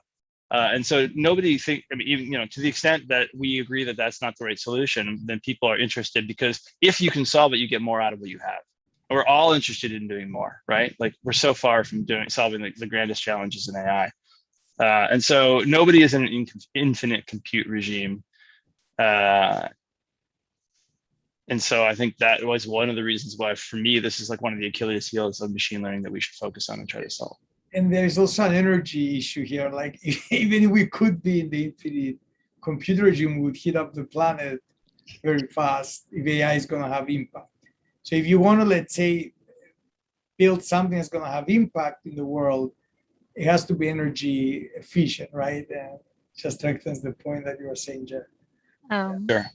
May I add the angle that we're speaking for infinite, or large compute? We can imagine that we want models that are on these clusters or on these servers, and maybe those are image recognition models or certain models. But for robotics concepts, agents that are acting in the world around us in a smart city, for example, each of them cannot have infinite compute. That will be impossible. So there we definitely need continual learning, because if we want to put our models in the world around us, they need to adapt, they need to learn. That's need to be done efficiently. Yeah, I love that answer. And I'll just add a little more color to it. It's basically the same answer. But think about a world in which you ultimately want to deploy a personal assistant that helps you in your home or in your life. That agent, as they learn your preferences, should continually learn. If you teach it how your travel preferences one day, and then the next day you teach it your work scheduling preferences, and then the third day you teach it how to make you an omelet the way you want it, or clean up your, take care of your kids, whatever it is you want the model to do for you. You don't want that model to forget those things, right? You want it to be able to continue to go. And as was just said, it can't be the case if we give 7 billion people that model that we're doing all of the training IID for 7 billion digital assistants. It's just, the scale issues just go off the charts. And yes, then at that point, we've burned the planet, burned the oceans, as Andreas mentioned. I also want to add that we should look at the amount of data that is being generated around us in different medium, like social media data. Just pointing out the amount of compute that we have, of course it grows, but it can never be the amount of data that is always being added to this world that we can learn from. Labeled or not, it's just a lot more than the compute power, and we can never have infinite compute power. Yeah, there's this wonderful story called Funes el Memorioso by Jorge Luis Borges, which is just wonderful in general for so many reasons about AI. And this is a person who has perfect photographic memory, literally, of every single second of his life or microsecond of his life. And this is a person that has to face this choice at some point in his life. He's like, I've reached the point in my life where if I go back and enjoy and replay all of the stuff that's already happened to me, I will consume the rest of my life. And I won't be able to like process any of the new information as it comes in. And he starts debating and discussing that point. And I always think about that in the context of this discussion. You just can't do that. It's not possible. And certainly with the world can't do that. Exactly. Can I try to answer the federated versus continual learning, maybe? Yeah, Start sure. that aspect. So for federated learning, you will have, because it's also the case maybe for autonomous driving, that you will have cars on the road, many of them. But federated learning means that you have signals that are coming from different agents or models that are being deployed.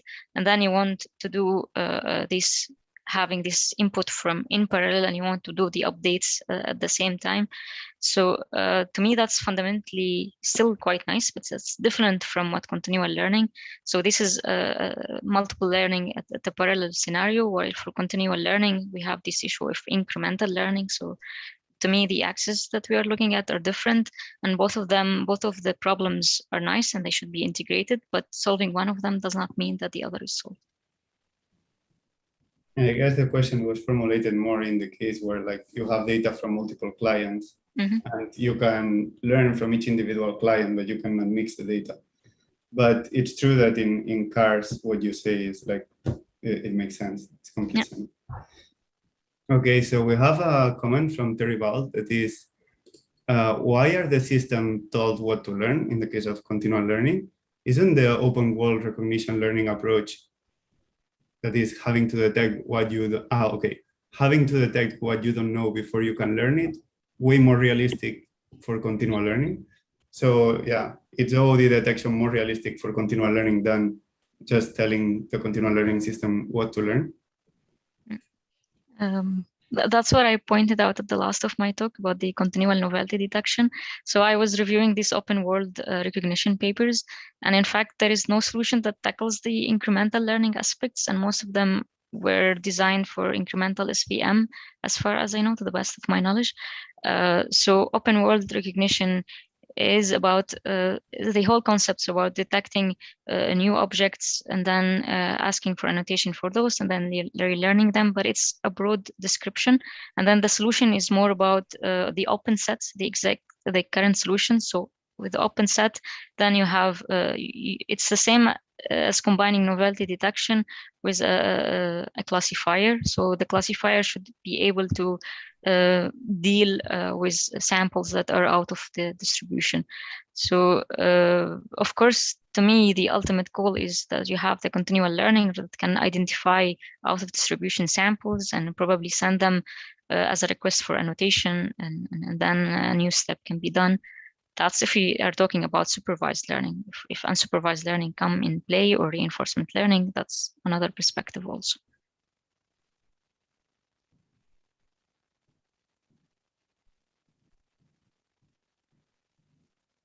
I'll just underscore that I think this is one of the grand challenges in AI machine learning. Recognizing an interesting new type of thing, recognizing that you don't know what that thing is, that it's new and it's different. Basically, we've had a lot of work on it. In my opinion, they're all wanting, and we haven't made progress. And it doesn't, when you're new to AI, you don't think this would be like one of the grand challenges. It's kind of like vision. You didn't think vision would be hard. Turns out vision was hard. We pretty much solved it. This one is totally unsolved, and we need a lot of work on this. And if you solve this problem, you don't just solve this particular challenge that was just being described, which is great, but there's so many problems you solve out there in the world of machine learning. You can drive exploration in reinforcement learning. You can drive intrinsic motivation by being curious about new things. You can drive active learning because like, hey, I don't know that. I should probably study that. You can deal with robustness to adversarial examples, et cetera. And the list goes on and on and on. And so this is just one of those super hard and problems. But once we make progress on it in a community, then we're going to be off to the races on many fronts. So what are some of the things that have been tried already with novelty detection, I guess? Yeah, we could talk about this for hours. There are many reviews papers. Some of the methods, basically look at disagreement amongst ensembles. Different models or different with different subsets of the data or differently randomly initialized. Do they have high disagreement, for example? That is one method. Some people try to harness confidence in a model. Is it very peaky about a certain prediction? Is it mapped to certain existing classes? There are methods like training a certain thing that's like an I don't know label, or that's a new label. That really doesn't work, which is kind of interesting. And the reason that doesn't work is because all the things that it knew about were mapped to that one thing, but it doesn't know how to map the new thing to that thing. And so really what you want to do is have this generic, that's new, and I don't know what that is, but like our current models just don't know how to do that. Somebody else could chime in with their favorite methods that have been tried on this. But I just wanted to point at this point that you mentioned that, for example, for object detectors, there is this background class and people are using it somehow blindly. But that's the thing, that it's used to detect what is not an object, what is not an object. And the thing that it does not work because it's trained on what is seen. So it will not work on what is not seen yet. So it's simply trained on these things. So we cannot trust it, and it will behave badly on unseen things. Among the methods that you mentioned, I would add methods that try to work on the feature representation, trying to model how the input distribution would look like. But I've noticed that this will have a scale issue if you would think in an incremental learning manner, if you would merge it with a continual learning learner. Methods that try to add perturbation to the input to discriminate between the confidence of the input the in sample versus out of distribution samples. Methods that use generative modeling or reconstruction error as measure of novelty also. Or self-supervised tasks, they try to define a pretext task and measure how novel the sample is based on the performance on that task. But I think the main issue is really hard to define what an out of distribution is, what novel means for a model. I think we haven't reached an agreement on that definition yet to be able to propose a effective solution for that. That's the I would go further to say there won't be a definition. Oh, sorry. I thought you were done. Go ahead. Sorry. So I mean, defining another task, an auxiliary task to define, another existing problem is just a chicken and egg problem. You are relying on uncertainty, which is already, an unsolved problem, yet you don't know how exactly we can measure uncertainty of these models. So it's just a loop. And to go further, like there won't be a precise definition, Think about it in the space of humanity, like what counts as new, what counts as interesting, what counts as different, what counts as novel. Philosophers could and have debated this for millennia, and there's not going to be like a simple formula you can write down. So how do you get a machine learning model to understand those concepts? My prediction, which is, in line with a lot of the work that I've done and that I'll talk about later, is that, we're just going to end up following the path that we followed on Earth, which is that we'll have models and they will have really hard tasks over their entire lifetime. And they'll probably end up developing a sense of curiosity and novelty. They'll be drawn to new things. They will invent intrinsic motivations to be drawn to novel and interesting things.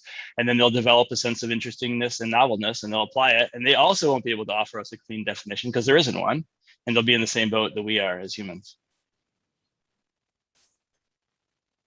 Not sure if it's a definition, but I tend to think that it's something, a novel thing. It's something that is not represented by the model, which is also an open definition discussion what I mean by that. But for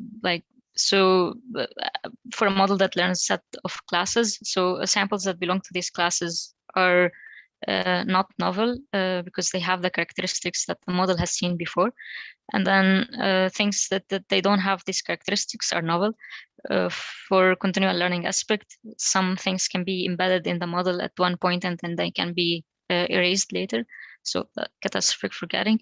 But to me, it's quite interesting and challenging to think if we at least try to develop more methods that are connected to the model that can give us a score. It doesn't have to be a clear definition, a score of how familiar this input to what is embedded in this model that we have, or how novel. Yeah, it shouldn't be black and white, but more of a score of novelty, I would imagine.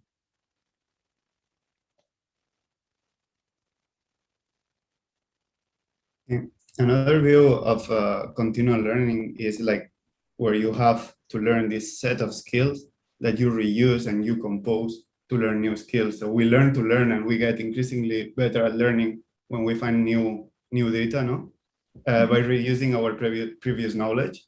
But it's not clear this works on computer vision for image classification.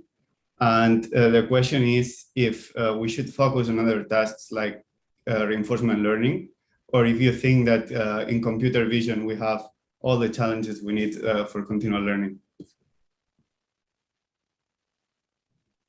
I don't think it has to be only RL. I think it is present in our daily life.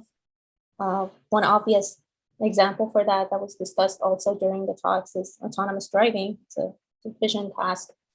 You don't get feedback necessarily while you're driving unless you make an accident, but it's a vision task for segmentation for object detection and not an RL task the way that it can be studied right now. It is studied right now. So in my opinion, it's not just RL.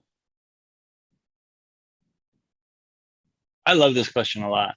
I think that the easiest answer, which I will give, is it shouldn't be either or.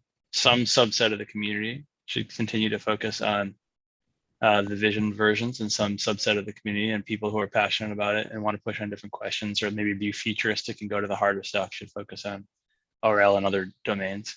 I will say that it's natural to go RL because we're interested ultimately in pushing to agents that are in the world and taking action, et cetera. But I think a lot of the progress that we've made in the field lately has been because we're picking the really simple problems where we can really we have computers not as much of an issue and it's easy to measure, et cetera. It doesn't have all of the challenges of reinforcement learning. So I think it's nice to kind of test methods out in the simplest case, like vision, and then once you think they're ready to go, take them into harder domains and harder places like RL. Exactly, vision is the controlled setting where we're testing our continual learning methods. Yeah, once we're done, we move to the harder setup. Yeah, but both are interesting, I think.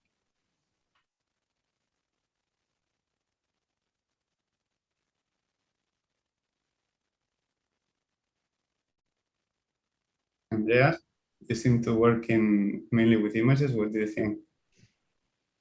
Yeah, I mean, I agree. Like, I think vision it still has a lot of, I mean, that's been the poster child of AI with great successes, but also pointing some of the qualitative failures like adversarial robustness, generalization, and continual learning. And I think that there may be a brute force way of solving these problems, by just training a lot of data. But if there is evidence that the brain is having a better inductive bias and can learn with less data, and then we can achieve this in vision, then we'll be able to try it in other domains. So I do think, this is I think you need both, but, I think some of the stuff we'll learn in vision will be applicable to the other stuff. I agree.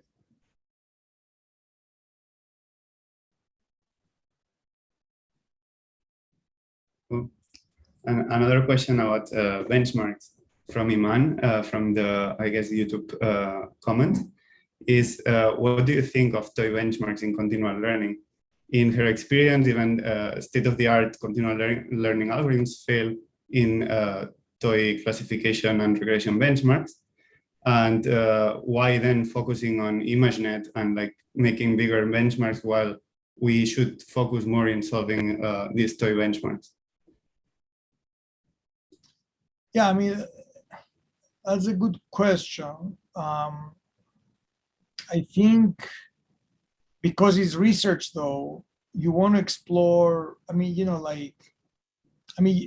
sometimes exploring more complicated problems can lead to ideas without, you know what I mean? Like you could, for example, look at a lot of the toy models have very clear boundaries between tasks that we know is not realistic.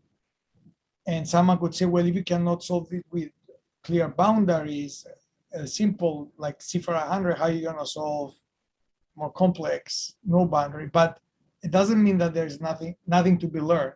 You may not solve something, but you can still learn a lot. So I wouldn't necessarily say, nobody should work on anything else until this specific benchmark is solved. Right?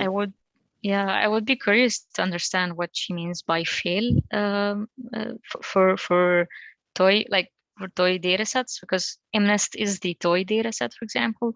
And then, yeah, many methods show quite good performance, but fail is a very big word, and I'm not sure what exactly it she means by that. So for the for the continual, like for the current benchmarks, I think MNIST or permuted MNIST, people were arguing that these are easy, and the advances that we were showing is not really realistic, and that's why we started to make the benchmarks larger or the setting harder to really see where the challenges or what are the problems that we need to solve. So going to a bigger data set was motivated by that, okay, our method works well.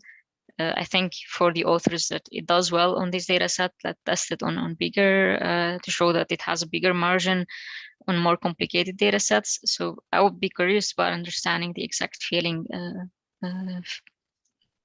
assumption here. It might be true, but I'm curious to learn. I'll also chime in and just say that similar answer to my last answer. Research is a lot of people pushing on a lot of different questions simultaneously, right? And so I think, as Andreas said, there are questions that are best studied in more challenging settings away from the toy benchmarks. For example, non-discrete task boundaries. I mean, you might just be interested in what happens when we don't have discrete boundaries, and I want to work on methods that can handle that. And therefore, obviously, you should be working in that kind of a setup. And you could be working in continual learning that has nothing to do with that particular question. And then I would probably recommend you don't simultaneously have that extra confound like in the background messing you up. Just go to a situation that's discrete and where you can get to the cleanest answer about your hypothesis. And so the easy answer is that like some people should be doing a little bit of all of this depending on what their questions are and what's the best domain for their individual challenges. We definitely, should not in research though, like only do like the next thing and then the next thing, the next thing. Some people can race ahead and go and like do really, really hard things. And maybe they'll unlock over there a method that actually comes back and does way better on the simpler setting. That does happen often in science. It's not the rule, but it happens. And so there's there's all sorts of reasons to do different things. We shouldn't in any way be myopic and like only accept publications from this area, or if they use this benchmark, basically we should use our minds and our, we're creative agents and we are really good at assessing whether or not something's interesting, right? It's the thing that machine learning can't do yet. And so if a paper says, here's an interesting set of questions and here's the right domain to tackle that, and here's some interesting progress, I don't care at all if that thing compares to some other algorithm and beats it on a benchmark. I'm just going to use my brain and say, did you do something interesting? Did you make progress? This whole continual learning journey for the community is also a continual learning problem. Incremental and incremental steps should be taken. That includes, working on simpler data sets. That doesn't discredit them. There are certainly things that were studied on these data sets. One can argue it might be time to move on to something harder if it makes sense for specific applications. There's so many continual learning problems and scenarios and assumptions you can make that, all of these data sets might make sense or might not. So like Jeff said, you should use your brain and see if it makes sense to use that data set or not.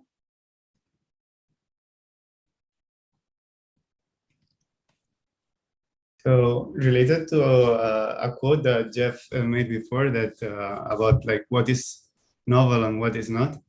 There is a question on YouTube about self-supervision, which is why is there such a focus on feature learning from supervised examples?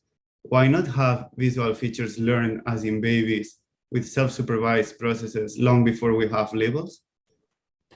And it's related in the sense that in self-supervision, since there are no novel classes entering like the process, it's possible that it considers like nature in general instead of a stream of new classes.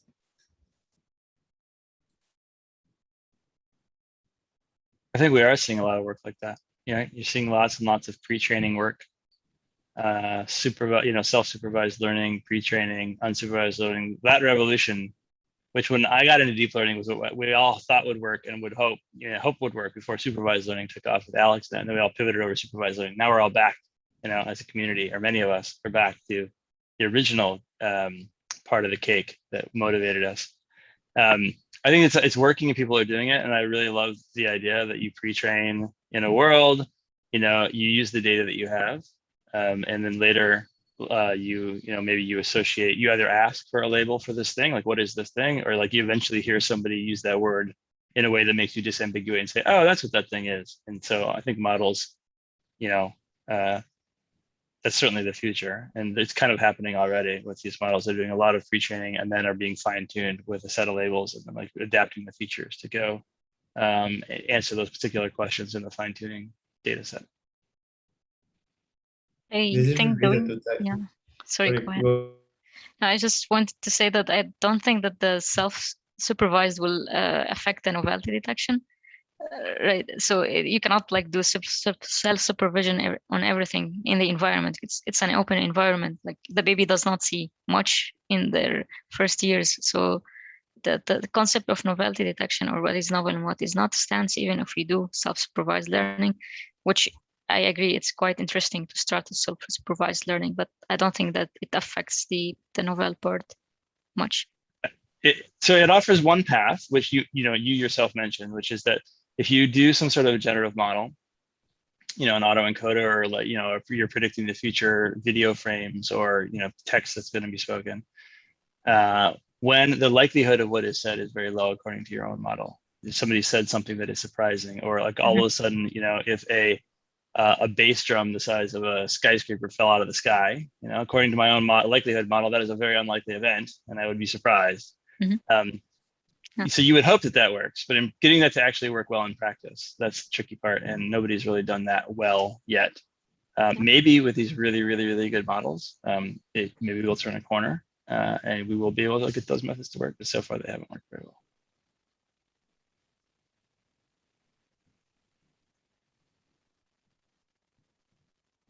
Also, doesn't that question apply to all the fields? Like, it's not just continual learning. Are we asking about why people do not only do self-supervised learning, and why people use supervision if they have it? I think it's very problem dependent. Both directions make sense, and it makes sense to continue working on both, no matter if it's continual learning or any other field. I think, Sana, this is also a bit related to one of the benchmarks you presented, the multi-label dataset. Like I think in self-supervised learning, in an image, if there is a plant and a penguin, it doesn't matter, because in the end, like it's just comparing features, no? But and this is related to what you propose, that is like, if there is a penguin, let's not discard that penguin, because the task is saying you that like you need a plant there.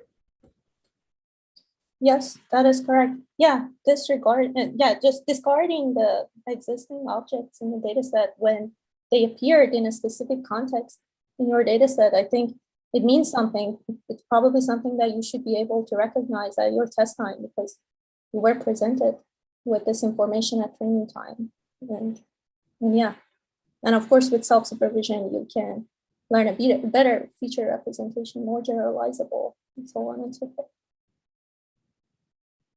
I'll try to engage with the question of whether or not there's a unique challenge for our community. I think there is, and I think it's the following.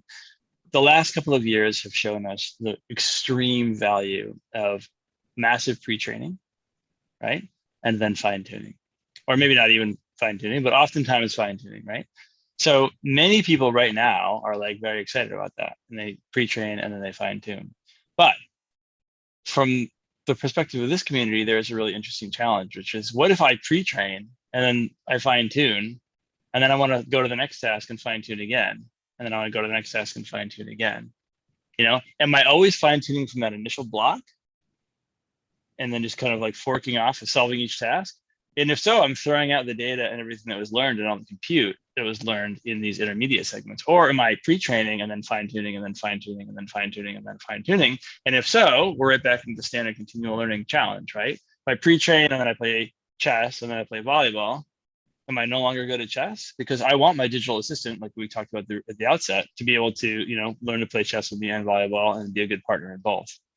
And so basically, how to bring the benefits of pre-training through successive stages of fine-tuning on individual tasks that we want it to benefit from is really important.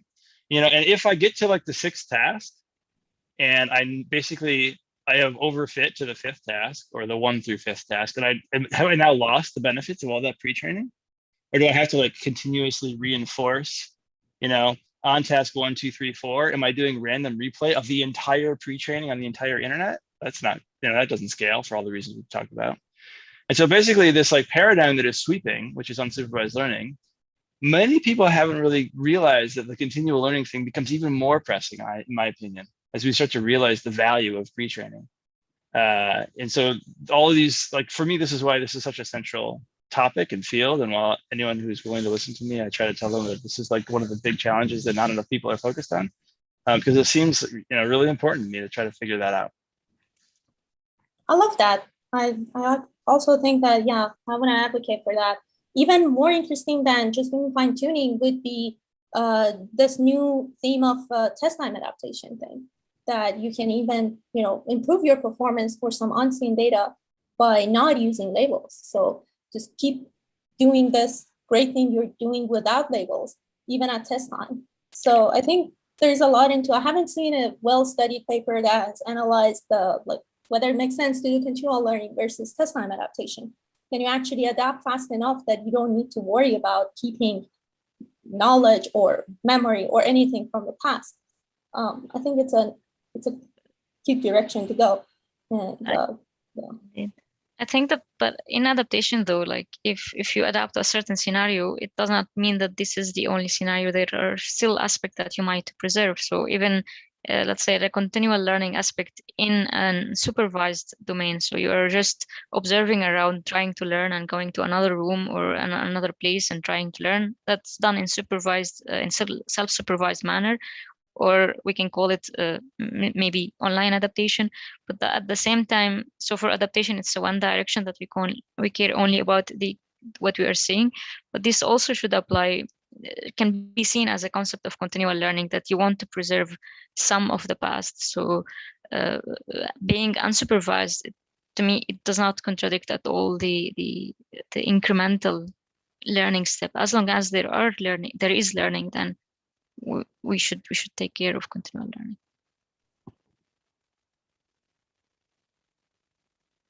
Yeah, that's right.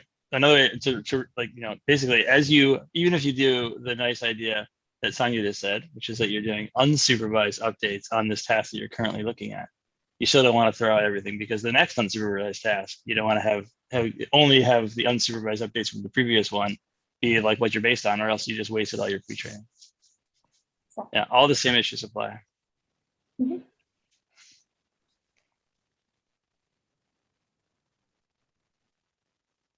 So, Andreas, where does pre-training arrive in the brain? How much of our brain gets pre-trained, and then like we just learn something, a model on top?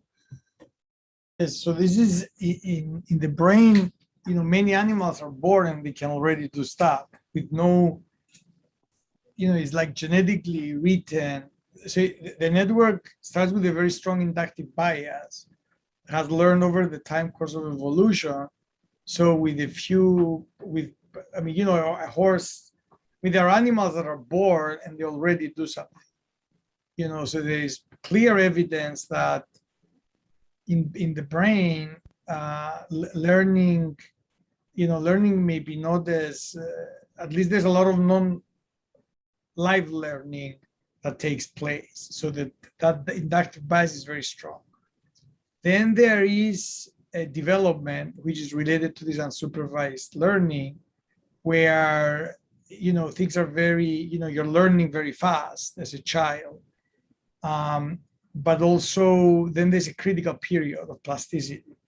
And then the brain enters, and in the visual system, for example, there's a hierarchy, like the early areas freeze earlier than the later areas. So you learn, let's say, you know, you don't just learn everything together.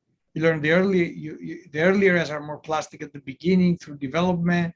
And then, you know, in some animals, after a few weeks, it just, the plasticity decreases quite a lot, quite dramatically.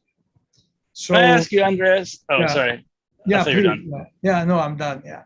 So I'm super fascinated about, I think a lot about this question of like, how does evolution get so much information into some animals? And, you know, I don't know if it's true, but when I was in like undergrad, you read about twins who have very specific behavioral characteristics, like they drink their like beer can with their pinky and they walk backwards into a lake of water, even if they were separated at birth. Like the fact that that kind of level of specificity of behavior could be ingrained in the genome and then show up all the way once the brain has grown up in an adult human is crazy. And the example is very less like speculative is, you know, animals that can come out running basically at birth, which is a very complicated thing that we don't have. We have to learn how to do that. So my question to you is, how much do we know about the science of encoding behavioral behavior into genes? Has anybody ever gotten to the point that they can like change a few letters of a genome and like make an animal, instead of coming out running, run backwards or hop or like hop on one leg? Really good. Or, you know, like, is there any like good science on this, or is this just like we have no idea how this happens? It's a fascinating idea. That exact experiment, I do not know. But I think I need to do a literature. I mean, so the closest I can think about is if you think of, let's say, animals like flies, Drosophila, where you can do a screen. I mean, that's how they find genes, right? Like you screen for a gene, you know, I mean, that's how they discover genetics in a way, right? The whole field of genetics. The complication, and of course we know that, let's say autism is a good example, right? Like some few genes get screwed up and the whole, you know, that person behaves completely differently now, right?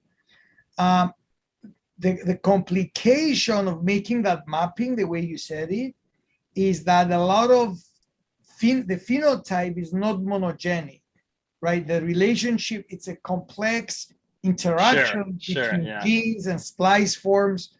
And we do not have ways to, I mean, there's CRISPR technology now that, you know, the people that got the Nobel Prize this year developed this technology that you can basically like type it, change the genome, but it's still not at the level that, you know, we understand, you know, basically a gene can have different isoforms, splice forms, there's gene interactions. So it's a very complex, you know, map between the genome and the way it gets expressed and, let's say, running forward or backward. But you're absolutely right. That would be the ultimate test. And it should be possible to, you know, because it has to do maybe, you know, with a pattern generator in the spinal cord that makes, you know, running forward. And it's this interneuron that makes the synapse a little, you know, in this direction. If you switch it, it will run backward. But to go back and trace it to the genome, you know, but I think it's a great idea. And I'm thinking even like some experiments one could do with maybe some large scale screens in, let's say, I have a colleague of mine that works on this. I'll discuss it with you. Maybe I'll get back to you. Yeah. Maybe like you can make C. elegans like wiggle one way or wiggle another way. Or even just more broadly, if you could get to the point that you could study like small genetic changes, can I get them to change individual weights in an adult brain? Or is it not the weight, it's like the architecture, like what's connected to what? Like how do twins have these specific behaviors? Is that because of weights or architectures, or, you know, all like that whole science, that whole field seems like eventually it'll be thriving, and it'd be cool if like we got some toe holds in it or something. Yeah. So you're saying that, I don't know of these twin studies, but they show precise, like kind of like some weird behavior that they express even if they've never met. Like, so yeah, I'm remembering like my undergrad psychology class, and I want to point out this could all be like stories that we want to believe, and so they just collect false positives or something. But what I was told is that these twins separated at birth sometimes show very specific behaviors. Like one was two people who both became firemen, and they always put their pinky up when they drank their beer, and they always walked into lakes backwards when they went swimming.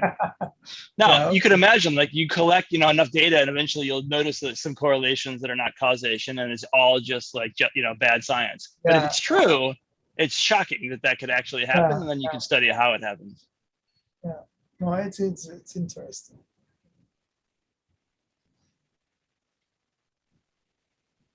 So I've seen that Eric Eaton has joined the room. Feel free to participate in the panel if you want. I will just have to leave, and thank you so much for the interesting question and the discussion. It's getting quite late. Thank you so much, and thanks for the organization. Bye. Thanks for participating. Thanks. Okay, so Eric Eaton can participate in behalf of Rahaf. So another question is that this is kind of a generic question that is asked very recurrently. That is like, is it realistic to require our continual learning algorithms to memorize all the past, or we should focus on fast adaptation and remembering?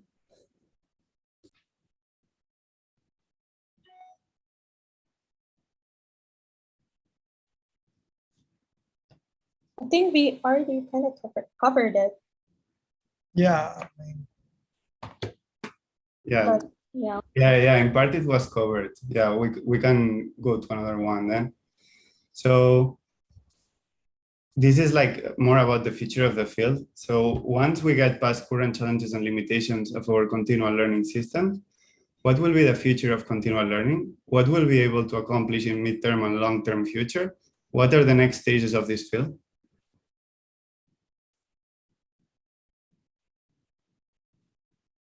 So what I would suggest here is, I think that our field has some basic science to do. Maybe it's been done and I'm not aware of it, but it seems like a lot of people aren't convinced that this is like a major problem that we need to address. And so one thing that would be nice is somehow documenting that like the obvious stuff has certain problems and what those problems are, and documenting that, you know, in certain industrial applications, for example, that, or, you know, if you want to solve a really hard RL problem, et cetera, that, you know, the current stuff has deficiencies that are real and that are going to hurt us as we become more ambitious. And just like making the broader case that you know, many people, like, you know, you can take back to Yashua's question. He's basically like, why is this a problem? And I face this all the time when I propose, hey, this is like a really important thing for us to get a handle on. And many people are like, why not? We just save all the data and train IAD, we'll be fine. And so that's one place that I think that we could do a better job, is to really, you know, write papers that document the failures of the most obvious solutions. That's a great point.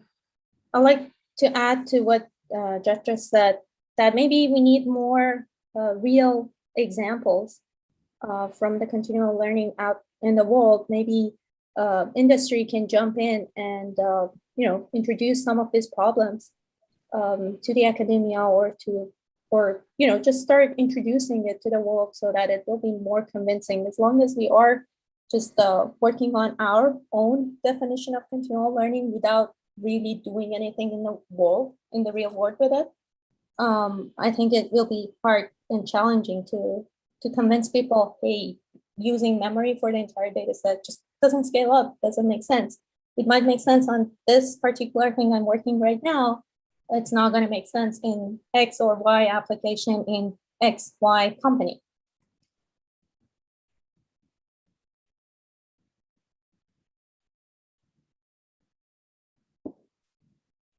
Okay. Well, we have another question from the public. Is, should we go beyond gradient descent learning in order to avoid catastrophic forgetting, or some patching of the gradient descent may work?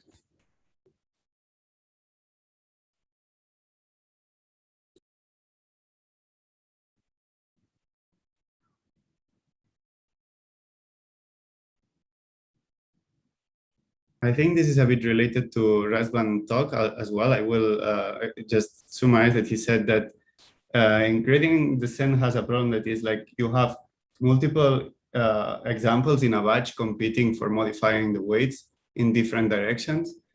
And he thinks that this is not the optimal way to achieve remembering. And that in the end, like when you learn, he has observed that when you learn multiple tasks that are equally hard, and they are mixed in batches, in the end, the neural network ends up learning first one and then the other, because it cannot learn both at the same time due to interference of the gradients. So yeah, like, do you have any intuition if we should try to move beyond gradient descent? Also from the biological perspective, like how gradient descent compares to learning in the brain? I mean, we don't think the brain is doing, I mean, that form of gradient descent. I mean, although there are some ideas how to, you know, implement gradient descent in the brain, generally speaking, the neuroscientists don't think you have this kind of gradient descent. But gradient descent may not be the problem per se, in the sense that, you know, you're trying to optimize. I mean, it's an interesting question. I don't know the answer. I'm just saying it doesn't necessarily have to be that gradient descent. If we could figure out a way to train neural networks without gradient descent, let's say with heavy unplasticity, and there is good, that this would solve the problem automatically. I just don't see that, but I don't know if others have thought about it. Yeah, so I've thought about this question a lot. In fact, this will be the main subject of my talk, I would argue. So if you're interested in a longer answer, you can come to the talk later. But my view is that standard SGD is trying to do the wrong thing. It is trying to take all of its resources and solve the current challenge as well as possible. And so it is actively contributing to interference and causing continual, catastrophic forgetting. And what we ultimately need and want is we want algorithms that are smarter and say, I don't really care about greedily maximizing performance on like the most recent data or even the current training example or the current batch. But what I want to do is I want to learn a lot of information from the current data in a way that I end up being good at everything that I have ever seen, or at least at all the things that I've ever seen that matter, because what really matters is future performance, right? I want to learn in a way that helps me for the rest of my life. And that involves not catastrophically forgetting all this valuable stuff that I've already learned. So how do we do that? Well, historically, there's been a lot of what I call manual path approaches that say, oh, I think this might help, or I think that might help. And, we should add an auxiliary loss for this, or, we should create this architecture, or we should do this kind of replay. I think that stuff is super interesting and fascinating. And a lot of times it works a little bit, or, medium level. But I think ultimately what we should do is just let machine learning figure it out and give it the right degrees of freedom, and then optimize it for lifetime performance. So it has to do well as an integral across its entire life, and create a learning algorithm that has the degrees of freedom to learn this data in a way that it can learn this data without things that it has forgotten previously, and optimize all sorts of other things. And so basically that if we just try to automatically let machine learning solve the problem, it could be in a Hebbian network, it could be in a normal network, but basically it has to be able to not just use SGD. It has to do something else that doesn't greedily minimize loss in the current example. So for example, as a cartoon, one thing you could do that I'll talk about later in my talk is you could have neuromodulation, which is inspired by the brain, where neurons can change the learning or the activations of other neurons in the network. And basically, it could either, as a cartoon, imagine if you had a chess playing part of your network and a volleyball playing part of your network. When you're playing chess, it turns learning on only in the chess playing part of the network and not the rest of the network. So you're not going to go corrupt your knowledge of volleyball or calculus or whatever while you're playing chess. Now, obviously, that's too simple because these networks are not disjoint. But if you did have them disjoint, then that would work. But SGD would not do that. It would try to modify all the networks to play chess as opposed to just the chess playing part of the network. So what we ultimately want, and I'll show that it works quite well, is to have one network that can basically gate the activations or the learning of another network. And basically this thing is like a controller. It's like, oh, we want to learn this stuff, but only in these weights over here, or only modify those weights slightly so you don't overfit to the current data. And its job is, like, especially since this thing is being optimized for overall lifetime performance, not minimizing loss in the current batch, this thing gets good at not doing updates that are probably good on the current batch, but are bad vis-a-vis overall lifetime performance. And so my long-term view here is that there's lots of things we might want, like generative replay and, replay in latent spaces as opposed to raw data, sparsity, gated mixture of experts, all sorts of possible solutions that we might want. And it's going to be too complicated to try to put that all together manually into some really complicated machine. And so we should just give machine learning the degrees of freedom to create those solutions and interleave them in the proper way, and then optimize the system to perform well over an entire lifetime. And it will learn that it should learn stuff in early of its life in a way that it can remember and use that information later. And it'll become an optimal continual learner. That's my stump speech. The longer version will come in my talk later.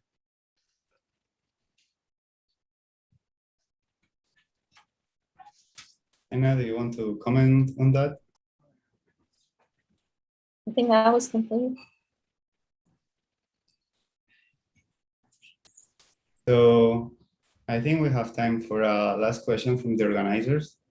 That is, why do you work in continual learning?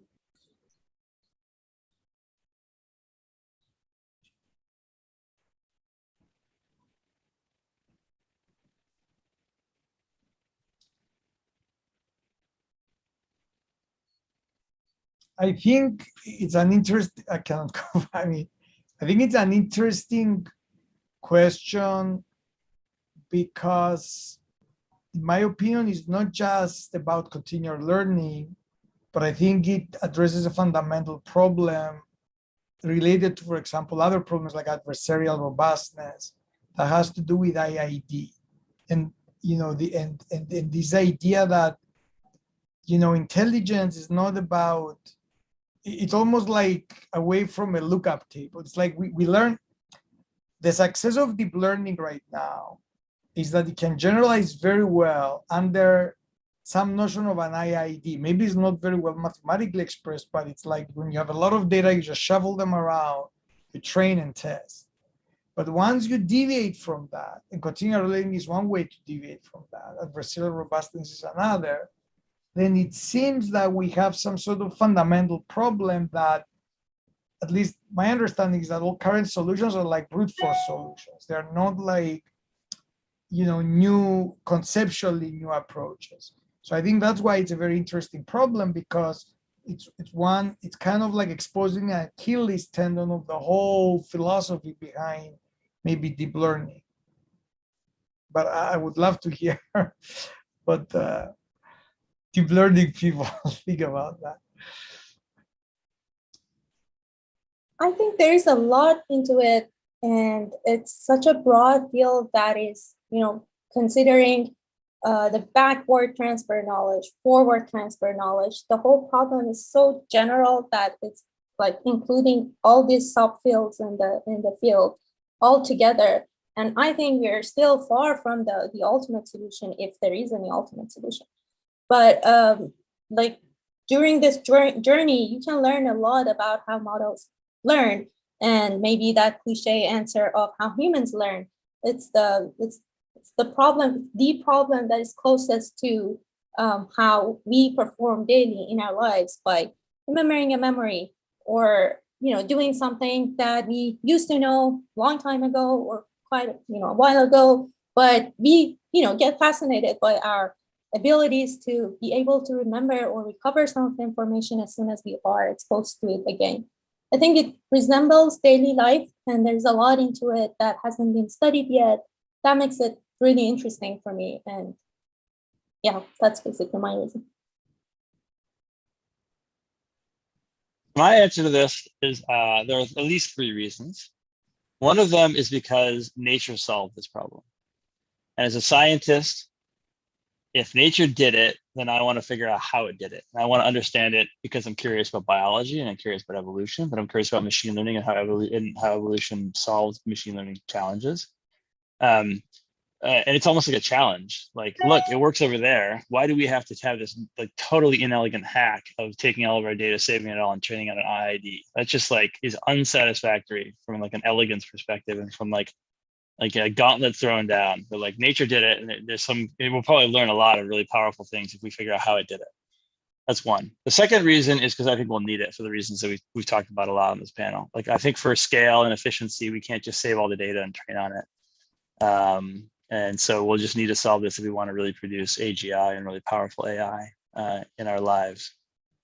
So it's like a practical perspective. And then the final one, which is probably the most controversial one, is, at least for many people in the field, is as I just described, I believe that, you know, overall in machine learning, to accomplish our most grand ambitions, we won't be able to follow the manual path, which is the dominant current paradigm of identifying individual ideas and building blocks that we think will solve the hard problems, and then eventually like putting them together.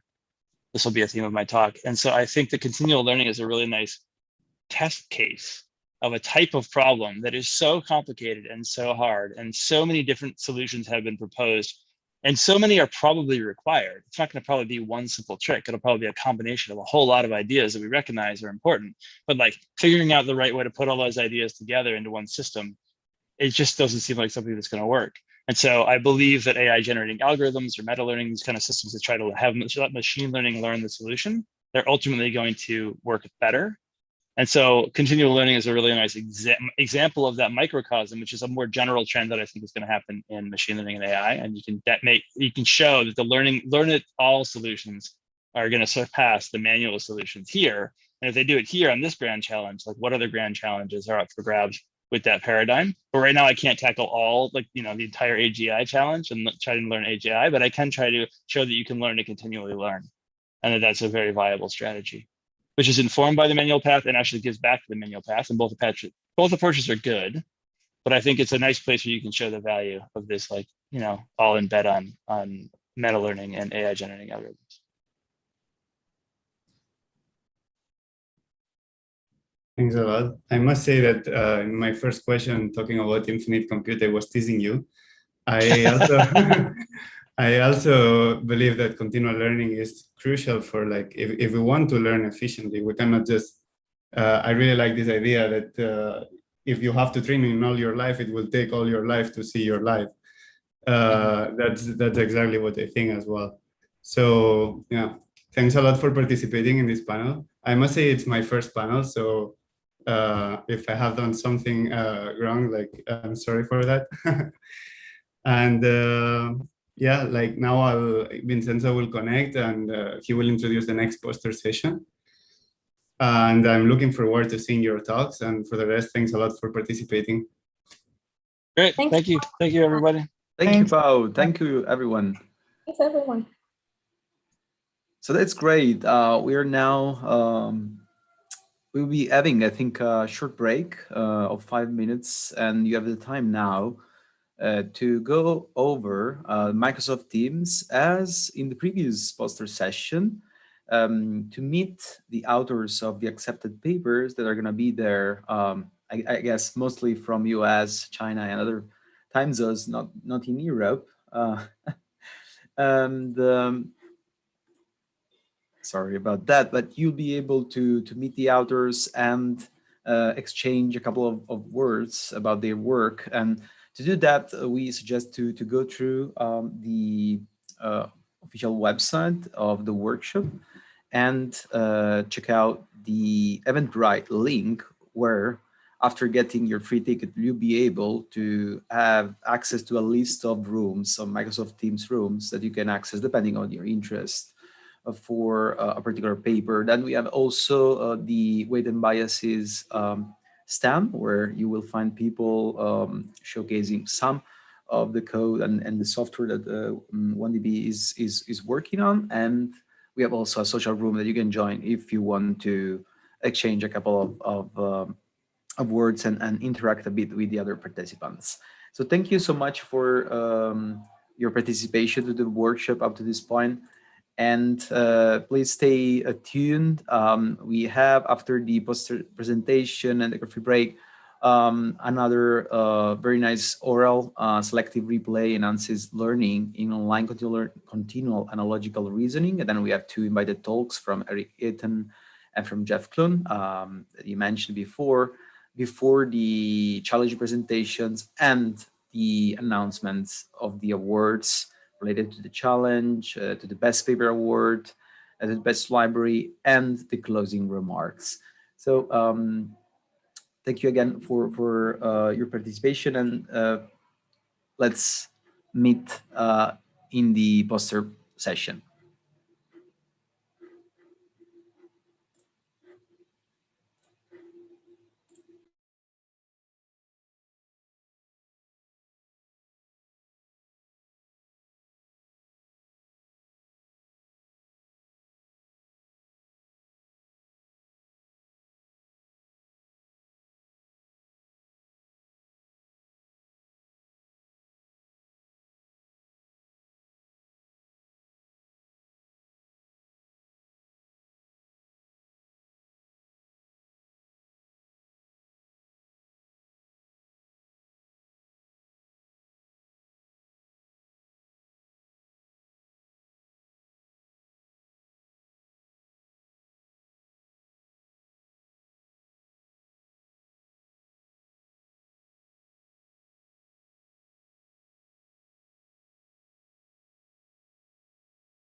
Can you hear me? Yes. Okay. Perfect. You can try to share your screen so that. Okay. Okay, I gotta open my slides. Yes, no problem.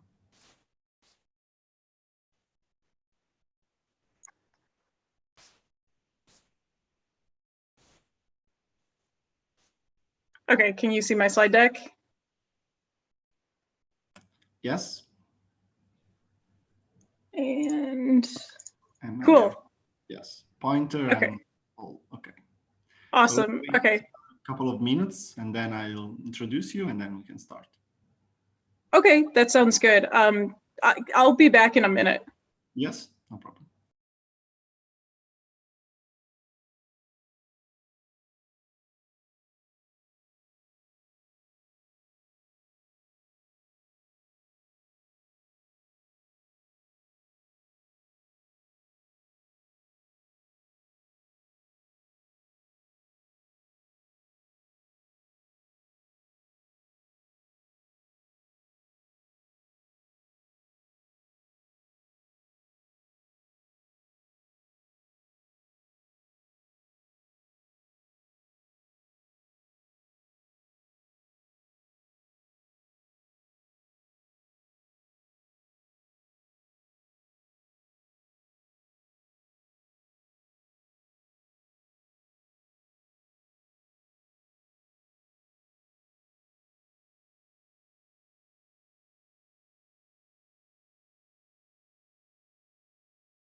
Can you hear me, Tyler?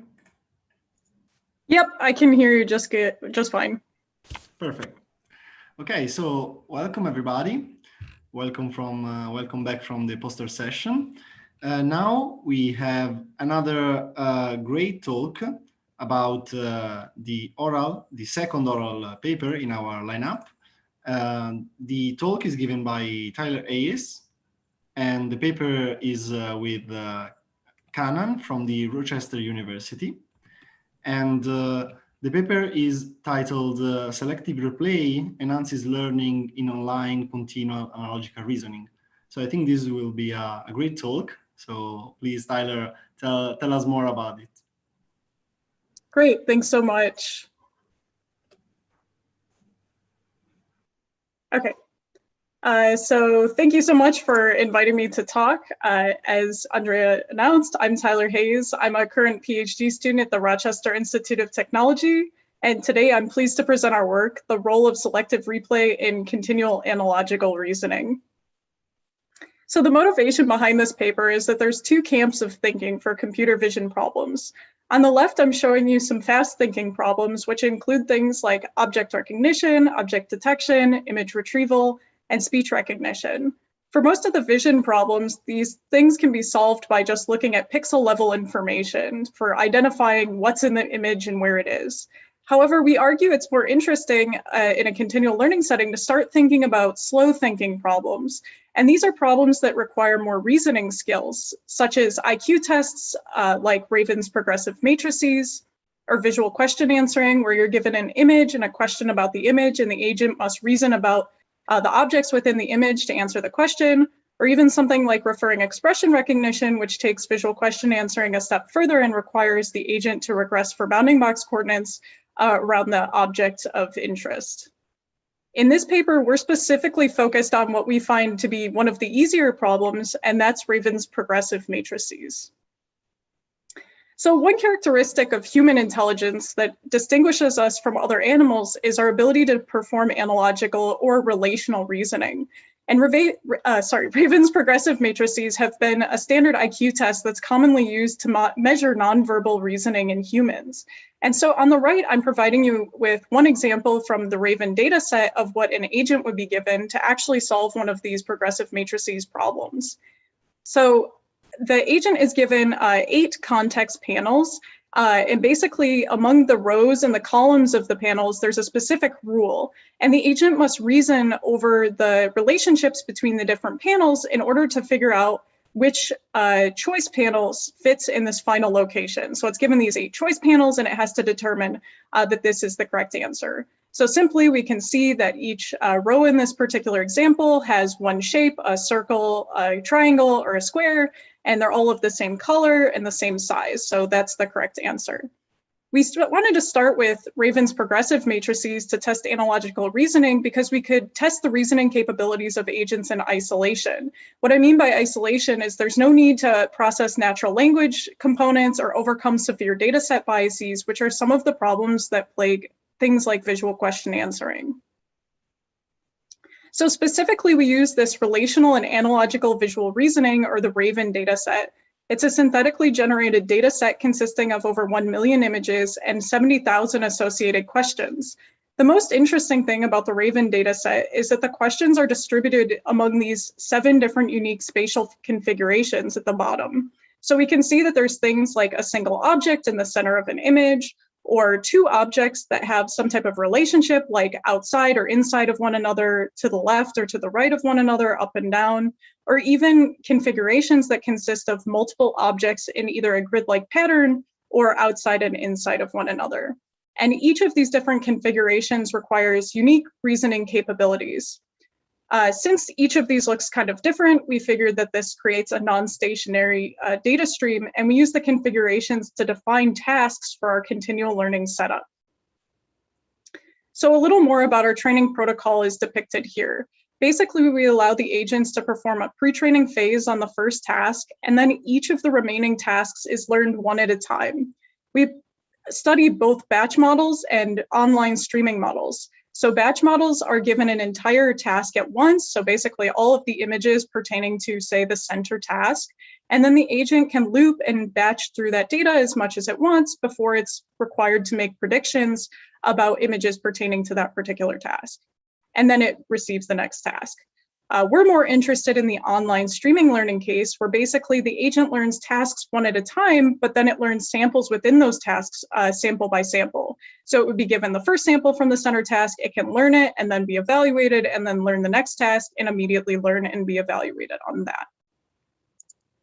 Our experimental setup is as follows. So we extended the relational base architecture from ECCB 2020 that was designed specifically for analogical reasoning. It operates by processing each of the image frames and those panel images independently using an encoding network, and then it basically provides a relation network on top to give us scores or predictions about which of the choice panels is most likely the answer. We extend REL-base to include 3 different types of continual learning models. We study 2 regularization-based models, the elastic weight consolidation and distillation models, which require parameter updates to not change too much so that the agent doesn't forget previous tasks. And then we also study a partial replay model, which stores data in a memory buffer and then selects subsets of that data to replay at each time step. We also studied 3 baseline models. So a fine-tuning lower bound. This model doesn't use any regularization or replay components to mitigate catastrophic forgetting. We also study an offline upper bound, which basically concatenates all of the previous data and then shuffles it in trains on this. And then a cumulative replay model, which basically stores all previous data and trains on all previous data at each time step. In order to evaluate models, we use 6 unique performance metrics. So the first is omega, which is performance with respect to an offline baseline. Basically, a score of 1 indicates that a continual learner performed as well as an offline learner. Average accuracy of the model's performance over all of the time steps. A remembering metric, which is sort of the opposite of forgetting. A forward transfer metric. And then 2 metrics that deal with computational efficiency. So the memory that the agent requires beyond the neural network and the amount of time it took to run the experiment in minutes. And since we have 6 unique performance metrics, it's interesting to look at these things on what is known as a spider or radar chart. So basically we plot each of these performance metrics on an axis with a point, and then we draw lines between those points to form a polygon. And basically agents that achieve a larger area in their polygon are said to have performed well on multiple of these performance metrics. So on this slide, I'm presenting the main results. In the top row, I have the fine-tuning models. In the middle row are regularization-based models. And on the last row are the replay-based models. On the left are the computational efficiency metrics like memory and time. And on the right are the performance metrics, the overall performance metrics like omega and accuracy, and then remembering and forward transfer. So what we can see is that the fine-tune methods are both pretty computationally efficient, but they do this by sacrificing overall performance on the right-hand side. The regularization models perform slightly better, but we can see that they're still lacking in their overall performance metrics. If we look at the bottom, these plots almost look the opposite of the fine-tuning ones, where we see that they perform well in terms of overall performance metrics and remembering, but maybe they require more memory because they have to store samples in a replay buffer. And this partial replay model only replays some samples at each time step, so it's more memory or time efficient than cumulative replay. But one thing that I want to point out is that all of these models have pretty low forward transfer scores. So I think that there's still some work to be done in facilitating better forward transfer. And this is interesting because it's likely that humans need to forward transfer in order to learn more complex reasoning tasks throughout our lifetimes. Since we found that the partial replay model performs so well, we were interested in exploring more strategies for how to select which samples that model should be replaying at each time step. And this is important for better network generalization, and it can also lead to better sample efficiency by smartly choosing which examples the network should update on. A common strategy is to just randomly sample from a memory buffer and replay those to an agent, and this usually performs pretty well, but we were interested in seeing if we could do better than this. So we tested 7 unique replay policies in what I'll call unbalanced and balanced settings, Unbalanced meaning we used the raw performance scores to select samples, and balanced meaning we made sure that the number of samples among tasks was balanced. And what we found is that the unbalanced setting worked much better than the balanced, and all of the methods performed better than the random baseline with statistical significance testing. What's interesting is the min replays method, which replays samples that have been seen often by the network, actually gives us about a 5% boost in performance over just randomly selecting samples to replay. So overall, we found replay methods work the best, but we can't stop here. There's more work to be done. And specifically to optimize partial replay performance further, we could optimize for the samples directly or the selection directly, or maybe even train a teacher network to choose samples to form a curriculum for the student learner. Another thing is using better buffer management strategies. Basically, in this paper, we stored all of the data in a replay buffer and then selectively chose which ones to replay at specific time steps. But it would be even more interesting to only store a subset of those samples and replay a subset to get better memory and compute efficiency. It would also be interesting to explore alternative network architectures, perhaps combining some of the architectures from the analogical reasoning community with some of, say, the modular type architectures that have been used in continual learning. And we also think that this is just a first step into exploring additional continual reasoning problems, such as those I mentioned earlier, like visual question answering or referring expression recognition. I do want to point out, however, that these do require additional model capabilities, such as natural language processing or overcoming dataset biases. So we think that this is a good starting point for isolating the analogical reasoning task. So in summary, humans are able to continually acquire new knowledge and strengthen reasoning capabilities throughout their lifetimes. Until now, neural networks have been evaluated on continual learning and analogical reasoning, but mostly in separate environments. And so we introduced new experimental protocols, baseline methods, and metrics to evaluate continual analogical reasoning on the Raven dataset.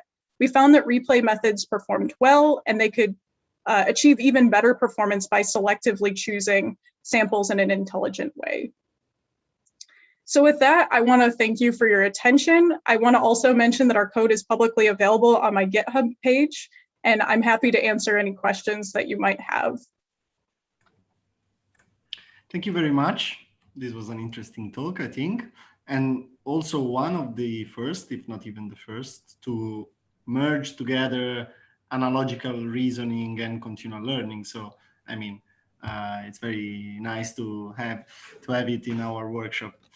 So maybe just a question I have is, due to the very general, let's say, characteristics of analogy, so you can make analogy between multiple and different domains, basically with the same procedure, with the same underlying reasoning.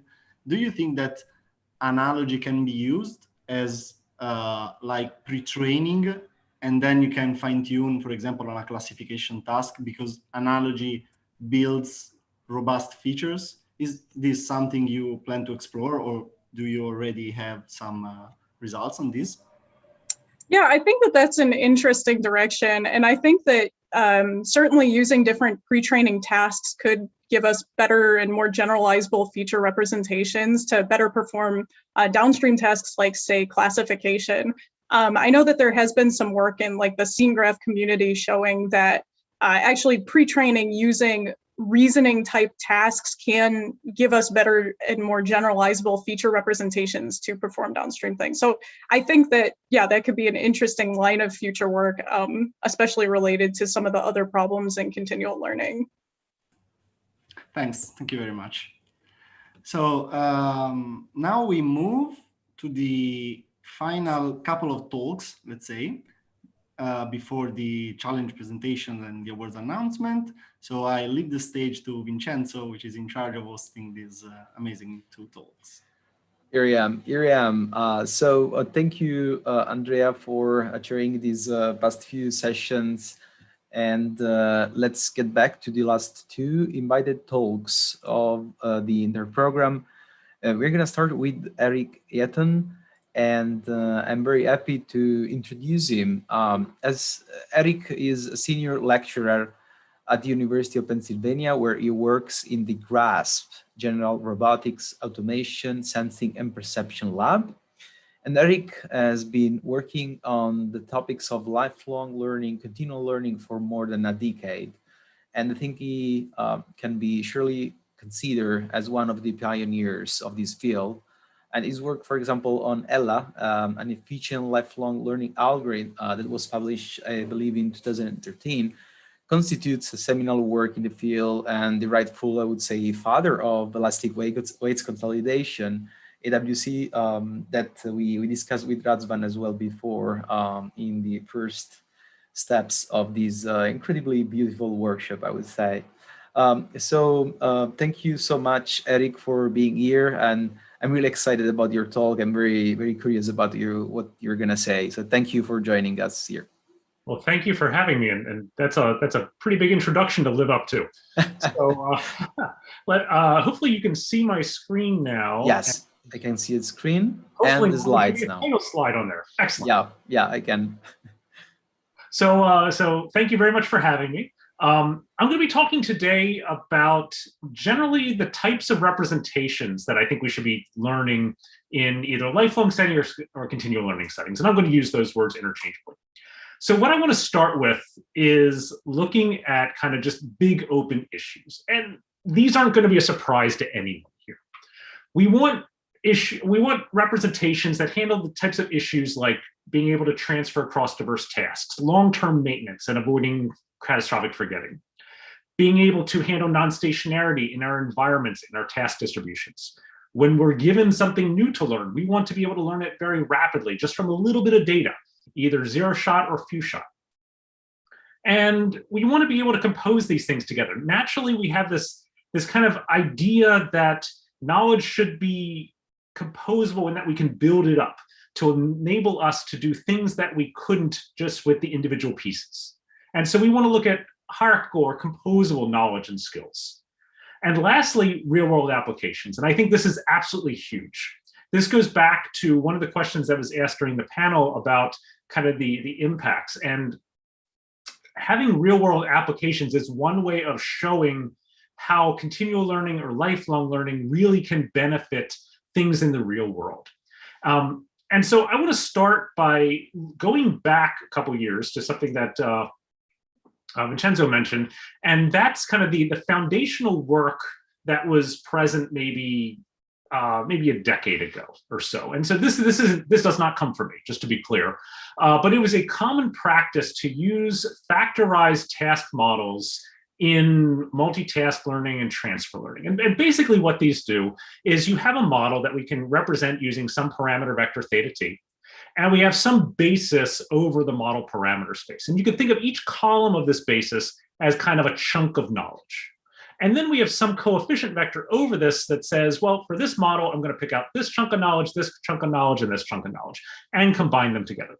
And this was used for multitask learning quite successfully by a number of different people. And to optimize this, there's some type of objective function that essentially says, how well does this breakdown fit each individual task model? And then you have regularization terms on, say, the sparsity of this coefficient vector and the Frobenius complexity of this L matrix here. And so our work on ELA took this objective function and made it work in a lifelong setting. And so pretty much the secret of how we did this is we transformed it into a sparse coding problem and an online dictionary learning problem that was done where we had data coming in for tasks consecutively. And when we got data for the current task, the first thing we did was said, how well can we do given the basis that we already have? And then we updated the basis. And then we moved to the next task and so forth. And so this work was worked well for the settings that we applied it to, and worked by myself and others, generalized it to a bunch of different settings. So for example, this type of factorized transfer is effective for, say, knowing how to select the curriculum for what task to present in which order. It was generalized to reinforcement learning in policy gradient methods. Also could be used for imitation learning, where if you have a bunch of tasks to learn from imitation, what you could do is benefit from the fact that you've already learned a bunch of other tasks from by imitation. It works for cross-domain transfer between different types of dynamical systems. It can also be used for zero-shot learning, given a task description of what your goal is to learn. And then there was work on cooperative learning, where if you have a bunch of agents in the environment all trying to share knowledge, it enables them to transfer knowledge between them and kind of learn collectively. So going toward a little bit like federated learning or federated lifelong. And lastly, some of the most recent work that we've done in my group is on taking these ideas and moving them into a deep learning setting. And so that's really what I'm going to focus on today, about how do you go from this idea of factorized transfer into something that has the characteristics that we really want to see in current continual learning algorithms. And before we do that, I also want to talk about the different types of models we commonly see in continual learning. So the ones that I'm going to focus on mostly today are where we have multiple models, one for each task, but they share a common knowledge base. And so things like progressive nets fall into this, where it's building on top of the previous ones. And you essentially have a single network for each individual task that doesn't change. Ella is also an example of this. On the other hand, there's also these types of learning algorithms that learn just single models with integrated knowledge. So things like EWC, HAT, CLEAR, progress and compress. All of these fall into that category where you're learning kind of one big network and you have to figure out how to share the knowledge. And then there's things that kind of bridge between these two. Things like gating networks that you can throw on top of some of these methods that really are just learning one kind of big monolithic network for all the tasks, but they use some type of gating or other type of control to figure out the pathways to follow in this neural net, or particular weights that you don't want to change because you're going to interfere with other tasks. On the other hand, there's things like some very early work in lifelong learning, which was done by Rich Sutton's group on predictive state action frameworks, so HORD, for example. And in this case, there's really no artificial notion of a task. It really tightly integrates perception and action all together within the same framework. And then there's a whole nother category, which I'm not going to touch on, things that are very application specific and pretty much just structure learning frameworks like NEL or topic model. And so what I want to do is I want to try to take away kind of what I consider to be some of the best aspects for the representations and the goals of what we want to do from all this work. So it's kind of obvious, but I want to state it, that what we want to do is we want to learn knowledge that generalizes and is reusable across a large variety of tasks. I also want to kind of get away from this almost artificial notion of a task. It's a construct. It's a useful construct, but it's a construct. Like what task am I doing right now? Am I giving a presentation? Am I gesturing with my hands? Am I clicking this little thing? Am I talking? There's a bunch of things I'm doing simultaneously. And it relies on a whole bunch of knowledge. So the more we can move away from this notion of consecutive tasks into the agents deployed in the environment and just experiencing all of these different objectives that it has and balancing them over time, I think the better. And lastly, I want to try to move towards this idea of integrating perception and action together. And so I'm going to talk about three different pieces of work, two big pieces of work and kind of one ongoing one. The first is our work on taking these factorized transfer methods and moving them into a deep learning setting. And specifically, I'm going to talk about that for perception. Next, I'm going to talk about how we can take those types of representations and move them into a framework where we get true compositionality and kind of what does that mean? What does that give us in terms of the performance benefits? And then I'll talk about some ongoing applications of all of this to autonomous service robots. And by the way, if anyone has any questions at any time, please feel free to message, and I'll have one of the organizers feel free to jump in and just ask me. All right, so because I can't see the chat or any of the ongoing message boards. So we'll start with the work on lifelong deep learning. So there's different ways that knowledge is shared in deep nets. And kind of the earliest way that's been used widely for multitask learning that I'm sure everyone's familiar with is you have shared representations and then different task-specific heads on it. Another way is tensor factorization, where you have some loose coupling between these, but they're based upon it through a tensor factorization.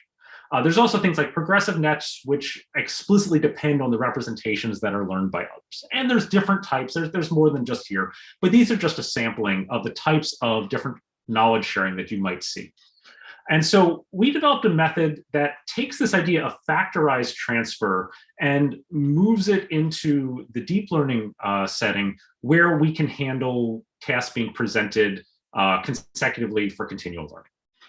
And so what this does is this maintains, first off, an individual deep network, in this case a CNN, for each task, but these don't actually exist explicitly.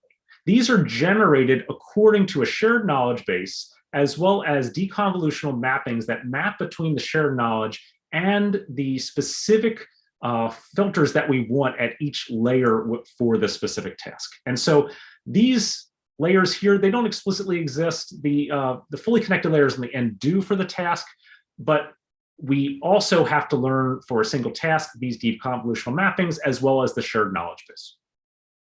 And we can have some layers that are based on transfer. So for example, the ones that are in green are generated, and these don't explicitly exist. And we might also have layers which are task specific. And these can help map between the transferred representations by customizing it to the specific task domain that we have here. And this architecture right here illustrates what this would look like for a pair of tasks, but it generalizes up to any number you want. And so we developed this, we applied it to different data sets, things like CVPR 100 and Office Home, all presented in a continual learning setting where the tasks are presented consecutively. And what we see is that with the DFCNN, just using transferred all the layers, we can first off outperform other approaches, things like DEN, a multitask CNN, progressive nets, things like that. There's also this auto setting, which I'm going to get to a little bit better, and that says what happens if we actually customize the architecture to the specific task.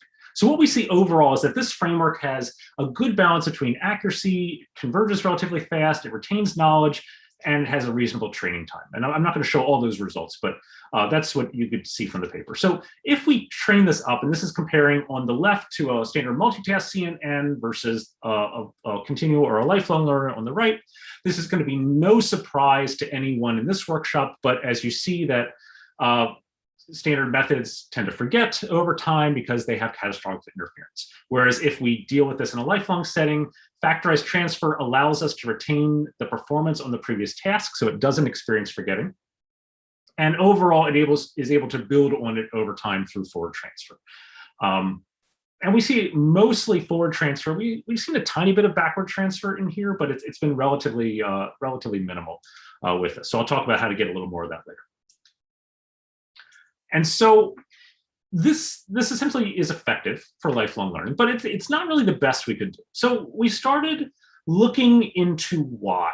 And this is where some of the lessons might be useful for other people who are watching this presentation, because I think some of the takeaways from this are a little more general.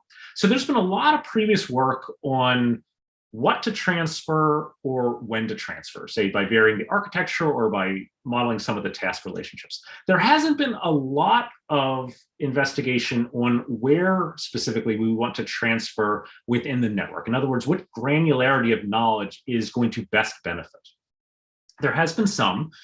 Typical methods do things like assume a tree-like branching structure for how knowledge is shared. Or you might introduce a single new module per layer between tasks and to figure out where you're going to transfer it. But what we did was, so we conducted a really simple experiment. All we did was we took two different architectures, in this case, a multitask CNN and the DFCNN, which does lifelong learning. And we simply tried a whole bunch of architectures to see how it works, just to see if there is an effect. And the first thing we see is that the optimal transfer configuration, this was kind of assessing it after the fact. It's not really, you can't really apply this to anything, but it's just to see, does it really make a difference if you vary the types of transfer that you have? And it does. So first off, we see that according to different architectures, different ones are optimal. So one architecture, like for example, we have over here, we have transfer, this is transferring at all layers. These are transferring just the top layers. These are transferring the bottom layers. And this is kind of an alternating framework where you have transfer, no transfer, transfer, no transfer going through the network. And it's pretty clear that the best performer varies according to the architecture as well as according to the task relationships. So as we move across data sets, there's not a single best architecture which seems to work for this. And so what we're going to call this, the pattern of what layers are transferred versus learned to be task specific, we're going to call that a transfer configuration. And so the problem is, if you do a search over this transfer configuration, it is exponential in the size of the network. And so that's already there, very challenging to overcome. There's also this dependency on the training of the network parameters, because as we learn the transfer configuration, we also need to be training the network. So there's this interdependency. And so as an example of a type of transfer configuration, this is the alternating transfer configuration, where we have a task-specific layer, then a shared layer, then a task-specific layer, then a shared layer, then a task-specific layer, and so forth. And you get the idea. And so the question is, what architecture for the transfer configuration do we really want to use? And it turns out it's actually task dependent here. So we investigated a method to do this using expectation maximization. And the idea is we're going to keep two sets of things. We're going to keep, first off, a set of shared layers. And so this is just using the standard like DFCNN's sharing mechanism. And we're also going to keep for each task a set of task-specific layers. And we're going to train these both up in parallel in a lifelong learning setting. And what we're trying to do is we're trying to figure out for a specific task, what layers should be shared and what layers should be task specific. And so at initialization, we kind of just initialize everything, and then we go through the EM process where we get training data for the task in a lifelong setting, and then we backprop the gradients through, affecting both the weights within the layers as well as the choice over the transfer configuration. And we keep alternating this, E step, M step, E step, M step, and so forth and so on until it converges. And what we see then is that, for example, for task one, the first two layers should be task specific, then we should use a shared, then task specific, then a shared. Whereas for task two, the first two task specific, then the rest shared. And so this allows us to have both shared and unshared all within the same setting. The first thing we see is that in black, this is for brute forcing the transfer configuration. And we can see that this EM-based selection performs toward the top of it off the bat. And it varies a little bit. Performance is better on some architectures and data sets than others. We can see that in comparison to brute force search, it performs roughly comparably, but it does it significantly, about 5 to 10 times faster, so significantly more fast. And this was on a relatively small architecture too. Maybe, I think it was maybe roughly 5 layers or so. And this obviously gets worse as you scale up. We also see, in comparison to other continual or lifelong learning algorithms, that it achieves comparable accuracy to these. So in other words, roughly the same performance, but it tends to avoid forgetting quite well. So progressive nets, which are incapable of forgetting here, perform at with no forgetting, which would be 1, and ours is pointing around 0.98, plus or minus a little bit, where some other ones tend to forget lots. And it also has comparable time when running these.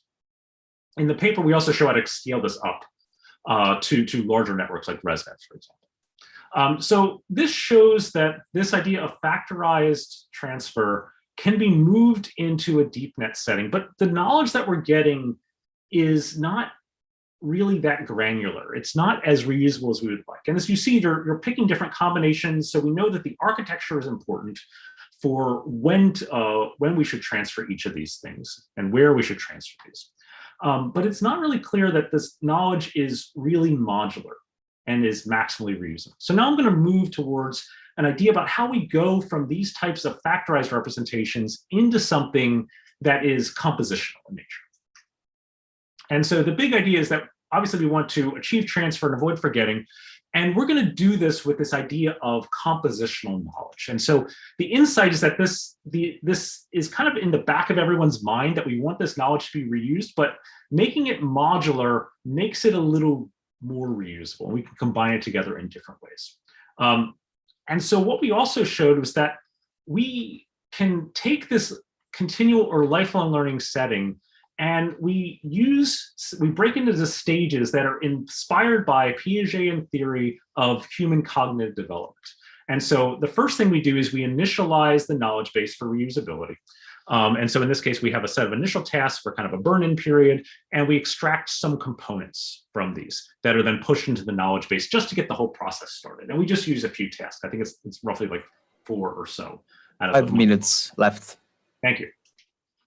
And so we have assimilation to maximize the reuse on the new task, meaning we give it a new task, we transfer knowledge up to learn the model.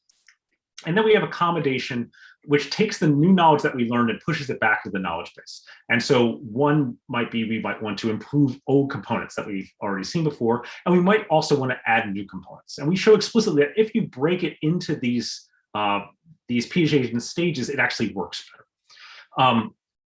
So there's a bunch of different compositional types of structures that this could apply to. The first is a soft layer ordering mechanism by Meyerson and Laina.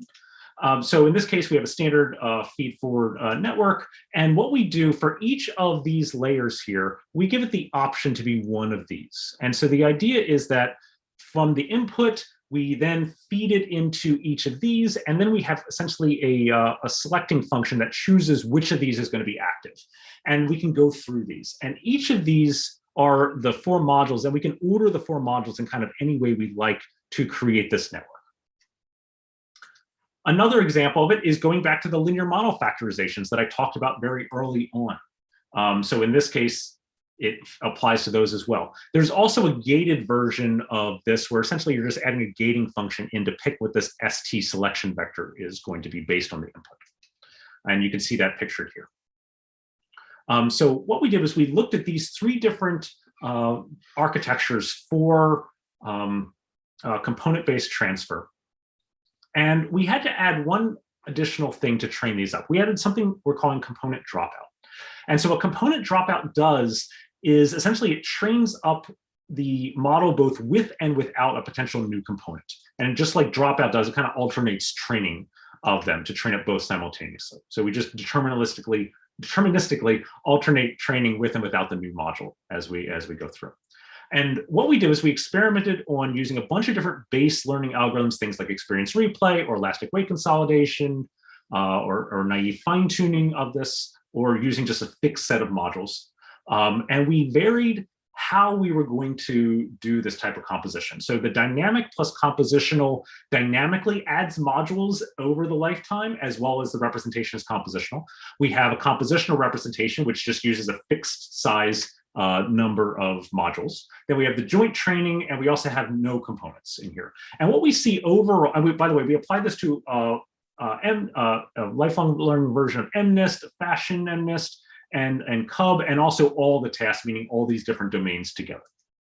And what we see kind of overwhelmingly is that compositional methods, as well as if you add on the dynamic expansion of it, enabling the knowledge base to grow over time, perform significantly better than the others. So we also see that they have robust avoidance of catastrophic forgetting. The compositional methods are up here, where you can see they're very straight across. There's no forgetting, whereas the other non-compositional methods tend to forget over time. For this idea of factorized transfer, and previously we had applied it to reinforcement learning, showing that it's possible to use the factorized learning methods on more complex tasks like manipulation.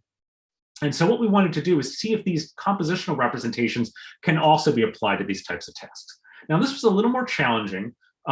And what we ended up doing with it after we tried a bunch of things, this is the thing that really worked quite well, is we had the modules work in different layers of it.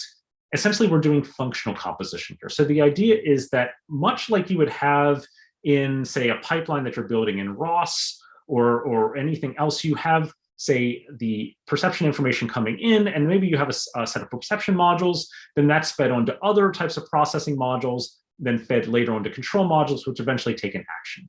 And so what we have is modules that kind of specialize into each of these different aspects of it. And so this idea of compositionality has also been explored previously in hierarchical RL, but mostly that work focuses on this idea of temporal decomposition, things like options, where you're doing one option and then later you're switching to another option to solve the problem. In our case, we're doing functional decomposition, much more like you would find in, say, composition within a deep network. And this is also very much akin to how perception pipelines process. And the idea is that for a single decision that you're making on a given state, multiple modules are active at a time. And the processing is chaining these together in some form in order to reach the decision for this next action. And so we applied this to several domains. On the left here, we have mini-grid, where you have things like a particular, you have to go to like the blue target, whereas there's a bunch of lava that you're trying to avoid, or you have to go to the green target where there's some food that you can pick up along the way. And we also applied this to RoboSuite, which uses a bunch of simulated robotic arms. And so on the mini-grid, what we have is modules coordinating, corresponding to the object that we're that's in the environment, the target object that we're trying to interact with, as well as the agent dynamics within that. And the idea is that the state is fed into each of these things, and the static object module's output then kind of feeds in to the next module, and that feeds into the next module, and so forth. For RoboSuite, the architecture is very similar, that we have an obstacle module in this case, an object module that we're interacting with, as well as the robot dynamics for the robot arm. And what we see overall is that if we have the compositional method, we can either give it the structure of how those modules should be composed together up front, or have it learn them. And in either case, the compositional methods tend to perform better. The giving it the struct obviously performs kind of the best overall. It's kind of the upper bound of what we can do with it. But we see it's definitely outperforming other algorithms, things like progress and compress, elastic weight consolidation, and clear, which just really didn't handle these domains well because they couldn't represent the compositional knowledge.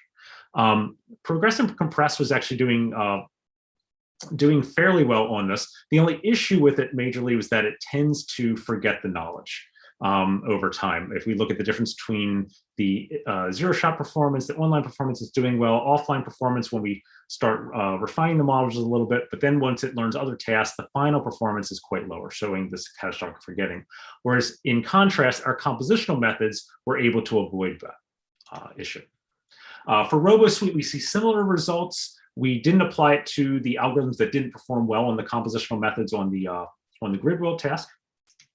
But what we can see overall is that there's this kind of one thing that surprised us a little bit is that this offline accommodation stage does drop the performance, but because we're learning on other tasks, it's actually able to recover some of that over time. That kind of mirrors some other work which has been done on replay methods, on kind of like dream-based approaches where you're replaying after seeing some other tasks. And so we have a framework here that learns general purpose knowledge that is reusable across different tasks. It's modular, and the compositional structure also permits adaptation to these different types of tasks. So one teaser for something we have coming up that might be useful for other people is we built a benchmark for compositional reinforcement learning. It's kind of similar to MetaWorld and RoboSuite, but the idea is we can generate many, many more tasks. So it has a bunch of different robot arms, a bunch of different obstacles, a bunch of different objects, and a bunch of different goals. And the idea is that each task could be a different combination of these. So in the video, you see a robot arm that has to pick up a block, manipulate it, and it's trying to avoid 2 brick walls, and then it has to drop it in a little trash can next to it. When we release this publicly, which we're on track to do for later this summer, we'll release it on our Twitter. So if you're interested in this, and hopefully this is beneficial to other people, you're welcome to find it on our Twitter page. Lastly, I'm going to touch very, very briefly on our work on autonomous service robots. So we've been taking these algorithms and under the DARPA Lifelong Learning Machines program, applying them to visual object search in what we're calling the scavenger hunt, where the robot has to go around an environment and do a whole bunch of different tasks, things like find a particular object or retrieve it, or survey an area. We could add manipulation to this. So this is joint work between a number of different universities on my team.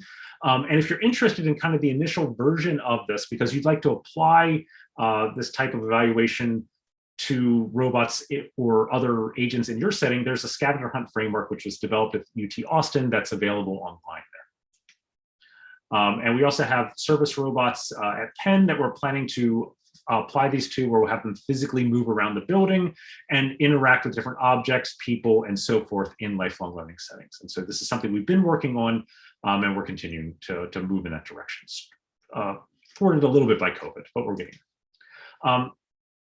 So lastly, I want to touch on one final issue that I didn't get to talk about yet, and this is the idea of non-stationary task distributions, which is something I think is really going to be key going forward in continual learning. So this is a bit of a call to arms. So if you think about how we learn, we interact with the environment and things change. We grow over time. Our bodies change. We move from one environment to another. Things that are relevant for us to do early on in our life might not be relevant later. And so our task distributions that we experience change naturally over time. And part of the point of this is I actually think that we're making a bit of a mistake in the community in that not recognizing that catastrophic forgetting, well, catastrophic is a judgment call, right, on the amount of forgetting. And forgetting can be perfectly fine on tasks that are no longer relevant or maybe are irrelevant completely or have changed. And so to me, forgetting should always be assessed on the current and the likely future task distributions that our agent is going to experience. As a starting proxy for this, I think what we've been doing is fine in that we expect the agent to kind of retain knowledge from all the tasks it's ever seen before. But as we move towards more realistic scenarios where you have an agent deployed in the world over time, it's very important to assess what we can safely forget and what we need to retain for our current performance as well as our likely future performance. We have a forthcoming paper on this towards the theory of out-of-distribution learning that we expect to be released in the next few weeks on arXiv. So if you're interested in hearing more about kind of a formalization of this that might work, please see the upcoming paper.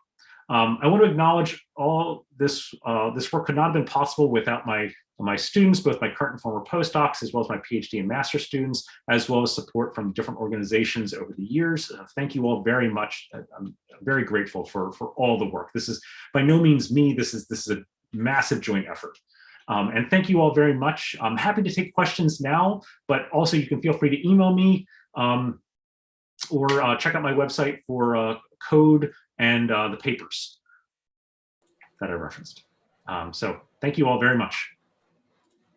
Thank you, Eric, for this very insightful presentation. I think that you touched a lot of different points that are relevant for continual learning and the future of this field. So thank you so much again. I think we are kind of a bit late, so I do not see any questions on YouTube yet. So I would suggest to just send the questions directly to Eric, and it would be very kind to answer you. So thank you again, Eric, for your great talk. And thank you very much for having me. Yeah, sure. And I'll move to the talk from Jeff Clun that I see here as well. So Jeff, if you're here, you can open your mic and start sharing your screen. Thank you. Okay. Hey, Eric, how you doing? Hi, Jeff. Hi. Good to see you. All right. Looking forward to your talk. Likewise. Great talk. All right. I am going to So let me just introduce you, Jeff, and then I'll let you start. Okay, we are here with Jeff Clun. He's an associate professor. I mean, we was introduced briefly before. He's an associate professor at the University of British Columbia and a research manager at OpenAI. And I think we can safely say that he's a world-renowned research scientist in deep learning and neuroevolution with dozens of seminal works on better understanding neural networks and mostly on meta learning and continual learning. So I'm very excited to hear about the insights that you already mentioned, Jeff, during the panel, and especially this idea of trying to find maybe new ways with respect to pure, let's say, gradient descent to learn from raw data. So thank you so much, Jeff, for joining, and I'm looking forward to your talk. The stage is yours. Thank you very much for the kind introduction. Hello, everybody. I want to make sure this is working. Can you see the slides now? Yep. Okay, excellent. And are you also able to see my mouse pointer as I move around? Yes, we can. There you go. Perfect. All right. So what I want to talk today is, this is a pretty lengthy title, but I want to kind of talk about a new paradigm I have for how I think we can make progress in AI. and then an example of that paradigm specifically on the area of continual learning, which is learning to continually learn. But before I do that, I wanted to quickly give you a teaser that this is some work from OpenAI that is going to come out next week on Archive. And it is a case that I kind of wanted to mention to the panel, but I didn't yet have approval, so I saved it for mentioning it now. Here's a case where we're doing RL in the space of curriculum learning. And we're trying to learn how to do a variety of tasks in Minecraft, like do a whole bunch of hard things. And as you can see here, the turquoise line, the one that has the really, really unstable learning dynamics, that is due to catastrophic forgetting. And then when we solve that problem, when we address it, we get to the dotted blue line on top. So I won't tell you any more details other than keep an eye out next week for some cool work on continual learning in a really hard visual, hard exploration domain like Minecraft that involves catastrophic forgetting and continual learning.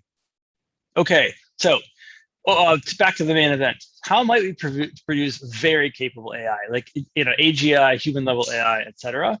I'm going to introduce a different way that we might be able to get there that I call AI generating algorithms. An example of that style of research for continual learning, specifically this animal algorithm that we have. So I think that we're all interested in producing AGI, or at least many of us are. This is like one of the field's original ambitions. I think we all probably agree we have a long way to go. And I think it's kind of interesting to think about how might we actually get all the way there? All the way to the goal. How do we do that? Well, if you look at most papers, including a lot of work in continual learning, what you see is what I call the manual path to AI. I think this is the dominant type of research in machine learning. The idea is that most people identify all of these building blocks that they think that we are going to need eventually in some thinking machine. And here is just a very small set of these building blocks. And you can look through and you can probably recognize a lot of things that you have read about or you have worked on. And at most conferences, there are papers that are like, either here's an improved version of a building block, or here's a entirely new building block that we haven't yet had in our set. And when you look at this list, I think it becomes interesting to think about, how many more are out there that we're going to need to have to discover? Are there hundreds more? Are there thousands more? And can we even find them all? It seems like a really daunting thing to do one by one. But even if we could do that, this kind of manual approach implies this second major project that we would have to undertake, which is to put all these things together into some giant, complex, Rube Goldbergian thinking machine. And it's possible that we could do that, but I just want to be clear-eyed that that is a Herculean task. Think about debugging and optimizing that thing. You're talking about hundreds or thousands of non-linearly interacting parts. Each of its own was a complex machine learning piece with its own hyperparameters. So, figuring out how to get that thing all working together well would be very, very, very difficult, on the order of like a CERN project or Apollo project, or even harder. There's a clear trend in machine learning, however, which is that hand-designed pipelines are ultimately outperformed by learned solutions once you have sufficient data and compute. That we've seen this in features within NLP and vision modules and many other modalities. We see this increasingly in architecture, where they go from being hand-designed to being learned. We're seeing this now with hyperparameters and data augmentation pipelines, and even RL algorithms themselves in like learning to reinforcement learn. And to me, that suggests an alternate path for our grandest ambitions, which is that we should go all in on learning and let AI do the heavy lifting, let machine learning do the heavy lifting. So the idea here is we're going to try to learn as much as possible, and we're going to bootstrap from an algorithm that starts with simplicity. There's not a lot of intelligence in it, and it does a lot of search via an expensive outer loop over the space of agents.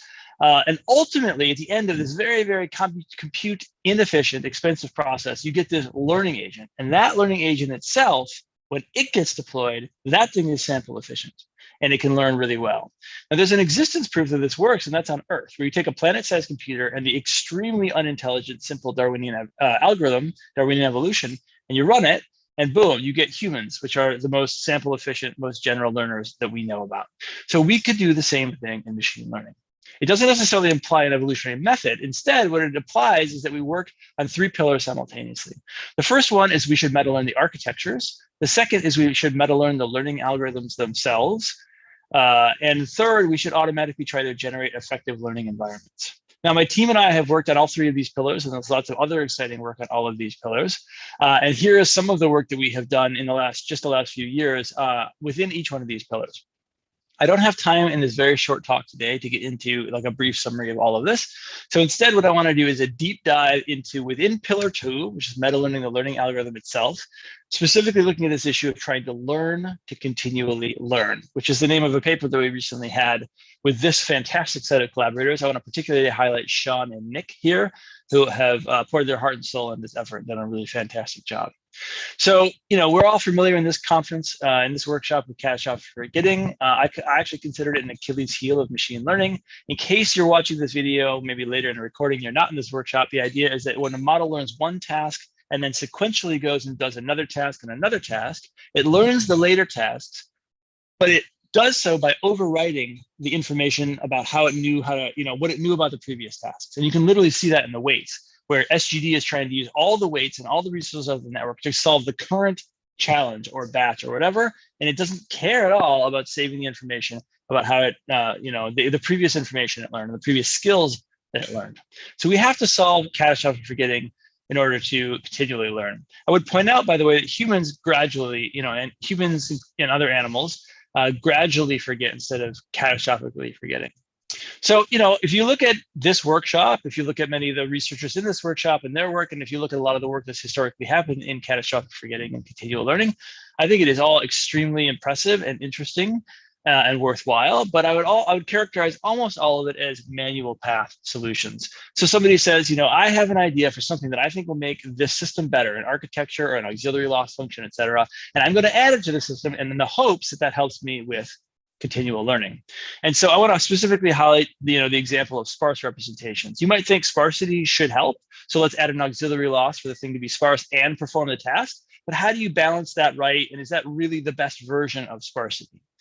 So that is an example of the manual path philosophy, which is that frequently you have to optimize for one thing and hope for another. You optimize for sparsity, you hope that helps you vis-a-vis catastrophic forgetting. But I think that the meta-learning philosophy, which is in line with the AI generating algorithm philosophy, is that we shouldn't optimize for one thing and hope for another. We should optimize for what we want. And what we want is continual learning and lifelong learning and performance over the arc of an entire life. And so instead of optimizing for the current batch or the current task, we should optimize for that, the thing we actually care about. And so, the reason why I think that's a good idea is based on this hypothesis, which is kind of like Rich Sutton's bitter lesson, which is that, maybe we're just not smart enough to put all these pieces together and figure out the right way to do that, and even think of all the ideas. Let's just let machine learning do the heavy lifting. That simple idea plus a lot of compute and data might be the best ultimate path. So the proposal is that we're going to use meta learning to learn to continually learn, and that allows us to optimize for what we want, which is to say that we want to learn a sequence of tasks in order, and at the end, we want to be good on all of them, and we want to directly optimize for that loss. So if you look to meta learning, there's two major camps right now. There's the mammal style camp, where you learn a good initial set of weights for your algorithm, and then you unleash it with, and you let basically SGD run on top of it at inference, inference time. Or the other one is you just have a giant recurrent neural network, and it creates its own learning algorithm within its own activations. And in this talk, we're going to be focusing on the first camp, although I think it's really interesting to apply the exact same set of ideas and philosophy to the second camp. We're actually working on that right now. So a brief rundown of mammal, because I know that it's quite complicated to think about.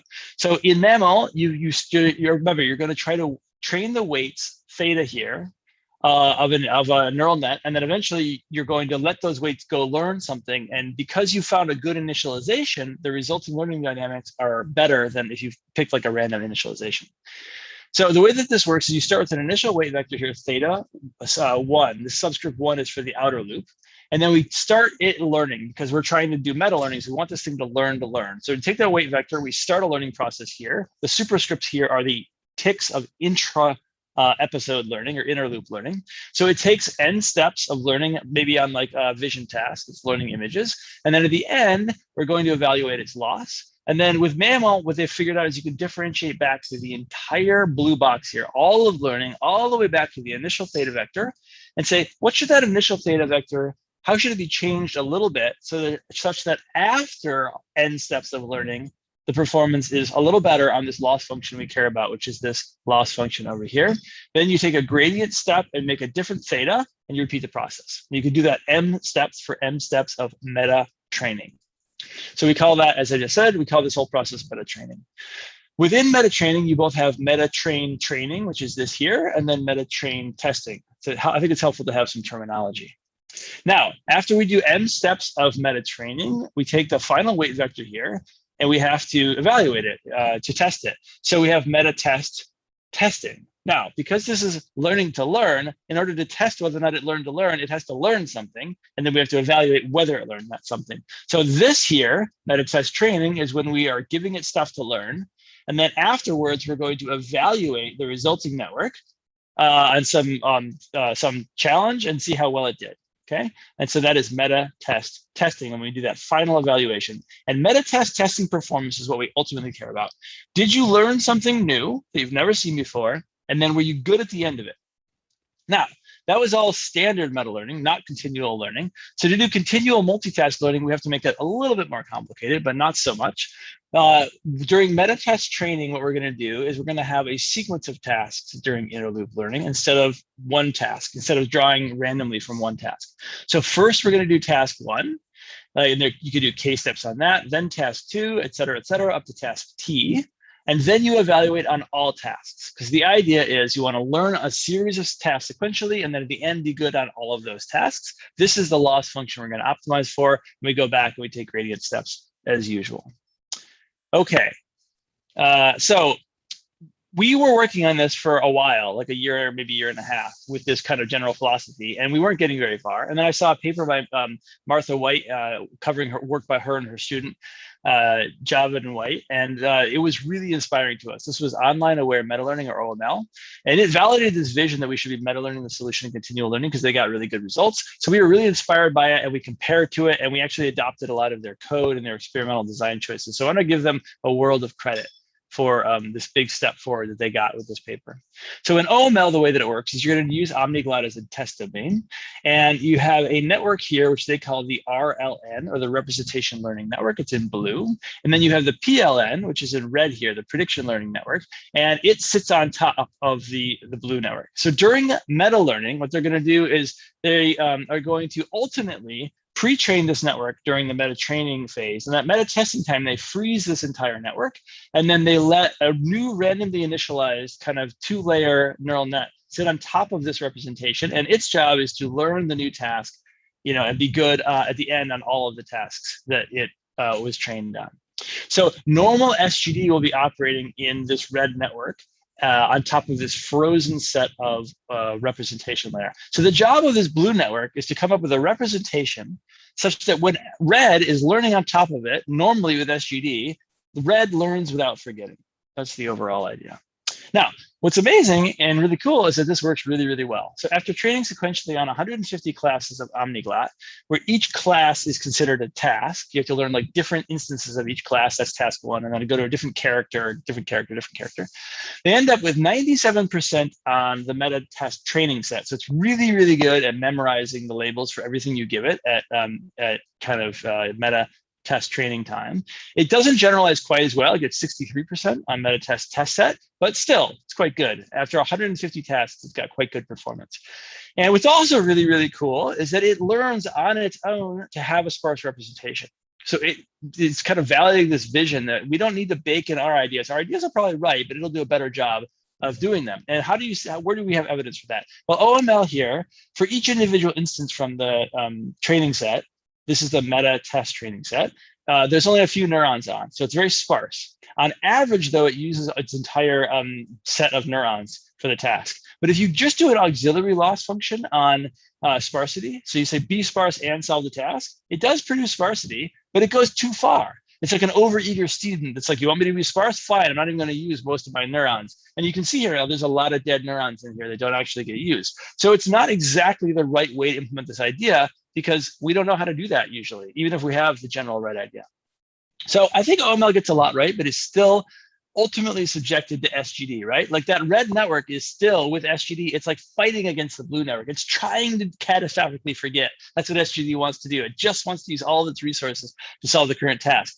The whole system wasn't optimized to learn without forgetting. And that's what we're going to move to in this work, so that we don't have a piece in there that is the tyranny of SGD trying to trip us up. So, can we do better? The idea here is we want to allow control over SGD via neuromodulation during the ultimate meta test training, so it can learn without forgetting. So my lab has been working on this thing called neuromodulation for quite some time, and the field that I came out of has been working on it even longer.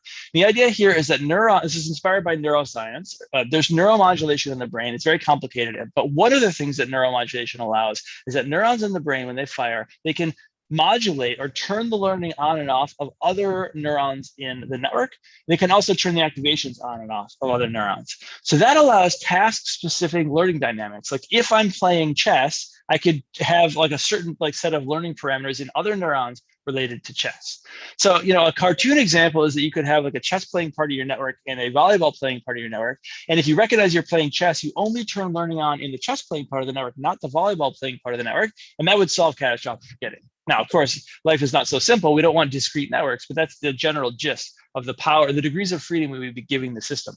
So in my lab at the University of Wyoming, my students and postdocs and I figured out that if you use neuromodulation, you can perfectly solve catastrophic forgetting on very simple tasks in very tiny neural networks. And so in this work here, we wanted to try to scale it up to deep learning. Initially, we struggled to do that by letting neurons turn the learning on and off of other neurons. And Sean, the first author, had this insight, which is maybe the problem is that you can't just change learning. If the chess playing part of the network and the volleyball playing part of the network are both trying to control your muscles each time you're doing either task, there's a lot of crosstalk and interference. So what he thought is we'll just let the neurons gate the activations of the other neurons in the network, so the forward pass, and that will also indirectly gate the backward pass because it'll affect the gradients. And so we call that selective activation, that indirectly allows selective plasticity, or having plasticity only in a few connections in the network that's controlled by machine learning. So that led us to this thing called a neuromodulated meta-learning algorithm, or an ANIMAL. And the idea here is that we're going to have a red network here, which is a totally vanilla neural net, a deep neural net that is in red. And then we have this blue network over here, which is the neuromodulatory network. It also gets the input. So it gets to see, am I playing chess? Am I looking at this type of character, that type of character? And it outputs a vector here, which via element-wise multiplication can mask the inputs or affect the inputs of this red network here. And so, in normal deep learning, you have inference everywhere on the forward pass, and therefore you have learning everywhere on the backward pass. Whereas here, because we're gating some of the forward pass, you have gated learning or selective plasticity on the backward pass. So our domain is also going to be omniglot. As I said, you have each class is considered a task, and you'll have a set of training things and then some holdout ones down here for testing and evaluation. So ideally, what we do is we differentiate through a really, really long lifetime, like say 600 omniglot tasks in a row, and then we would differentiate back to that entire process and let the system optimize for what we want. However, we don't have stable enough meta learning to do that differentiation through that long of a sequence. And so one of the really ingenious ideas from the Javid and White paper is that you can approximate continual learning, the ultimate loss you care about, learning without forgetting, by just saying, learn the next thing, like learn the next batch of data or the next task, and then afterwards be good on that task and a random selection of previous tasks. And then take a gradient with respect to doing that well, and then go on to the next task and the next task and the next task. So this thing here learns sequentially. So you can basically say this is one inner loop. It sees a sample, gets a label, takes a step with with SGD. As you go here, once you've seen these things here, the characters you've just seen, you will evaluate on those characters in a random set of characters from previous tasks. And then you'll do that for a different class, et cetera, et cetera, et cetera. That's meta training. At meta testing, what we're going to do is we're going to give it entirely new classes. So these are all characters and character classes that it's never seen before. And we'll say, okay, we'll give you like during meta test training, you'll get to see, say, 15 examples of this one character. And then what we'll do is we'll evaluate how good you are on a holdout set of 5. And then because that's your first task, we'll put performance right here, which is how well did you do on average on the green set, the meta test testing set, after one task. And then we can do the same thing with a second task, and we can measure how well do you do on average on both of these tasks and put performance here. And we can do that for up to 200, 600 tasks, and see basically after you've learned a really large number of tasks, what's your performance on average on all of them. And if you're only good on the most recent task you've seen, your performance will eventually basically be 0. So before I show you the results, I just want to remind you, and maybe this workshop you don't need to know this, but continual learning is really hard. And it's not hard for just because the data is sequential. It's also hard because we're not doing multiple passes on the data, which you typically do in deep learning when you have a giant vat of IID data. So, in normal deep learning, you get IID sampling, so you have no sequentiality, but then you do the multiple passes. Whereas in sequential learning and the results I'm going to show you, we have sequential learning, which has catastrophic forgetting, and one pass through the data. So this is what normal deep learning looks like. This is what everybody in the field who's not focused on continual learning is doing. So after a couple, like 50 or so tasks, on average, its performance is terrible. After 600 tasks, it does not know anything except maybe the last task that you've seen. If you pre-train on all the same amount of data that we're going to give our algorithms during meta training, and then you use that pre-trained network at meta testing time, you do marginally better, but still basically your performance is rather terrible. OML, which was the paper that we were inspired by, does much, much better. It can get out to 100, 150 tasks and still get that 63% performance I told you about. This is all meta testing results, by the way. But its performance falls off pretty fast as it goes towards, like really large numbers of tasks, like 600. We actually found an architectural tweak on OML that allowed it to do better out here in the longer sequences at a cost of doing worse in the early phases. And then now I want to show you animal. And animal is like all the way up here, which is just a really, really big step up from either orange or green in terms of the ability to learn long sequences and still do quite well. So, this is 600 tasks in a row, which is a lot for machine learning and deep learning. And it's still getting, roughly 70%, 65% performance on average across all of the things that it has learned, which I think is really, really exciting progress for the field. So one thing that this is like the last bit of data I want to show you is that you can actually kind of look in and quantify the effect of the sequentiality, the sequential nature of the data. And you can do that by creating these oracles where you basically, you only have one pass through the data, but you either do IID or you do it sequential. So that isolates that multiple pass thing. And when we do that, that basically lets us look at the amount of performance hit you get because the data is being learned sequentially. So it kind of quantifies the catastrophic forgetting in the system. So if you look at normal deep learning, when you just train from scratch, you get a 99% performance drop when you go from sequential or from IID shuffled, so basically shuffled data to sequential data. With pre-trained and then normal deep learning, you get a 67% drop. With OML, you still had a 47% drop, which was quite a bit. And with animal, we're all the way down to 8%. 8% is not nothing, but basically catastrophic forgetting is not the problem anymore. It's a relatively marginal hit on performance in terms of how well the network does, which is, suggests that animal has mostly solved catastrophic forgetting in this problem, which I think is tremendously exciting. As with OML, animal also learns to be sparse. So each individual instance of the data set run through the network produces a sparse activation pattern, but it uses this entire bank of neurons that we give it. In fact, both OML and animal have 0 dead neurons, 0 neurons that never fire. Whereas if you have a sparse auxiliary loss pressure, you end up with 14%, sparsity in one particular setting of configurations. So to conclude the animal portion of the talk, animal can learn 600 sequential tasks that still perform pretty well on average. It harnesses neuromodulation via multiplicative gating, via selective activation, which basically mass activation on the forward pass. It's context dependent, depending on what the problem or the data is. And that then indirectly allows selective plasticity on the backward pass. It learns to produce sparse representations. I also think it might be doing other things to solve catastrophic forgetting. We just looked at sparsity, and it would be able to do even more if you made it a recurrent neural network. And in future work, I think we should do more in harder domains. And most importantly, I think we should go to other flavors of meta learning, as I just mentioned, like a giant recurrent neural network, either in the mammal style or the learning to learn to the reinforcement learn style, or RL squared style. And then the overall conclusions to the talk is that OML and animal, in my opinion, show the promise of meta learning, the solution to catastrophic forgetting. And that is in line with the vision of AI generating algorithms, which really is that we should learn the solution to the hardest AI challenges, like all of them. And I think it's really, really instructive to go around and think like, what other grand challenges of AI can we apply this paradigm to?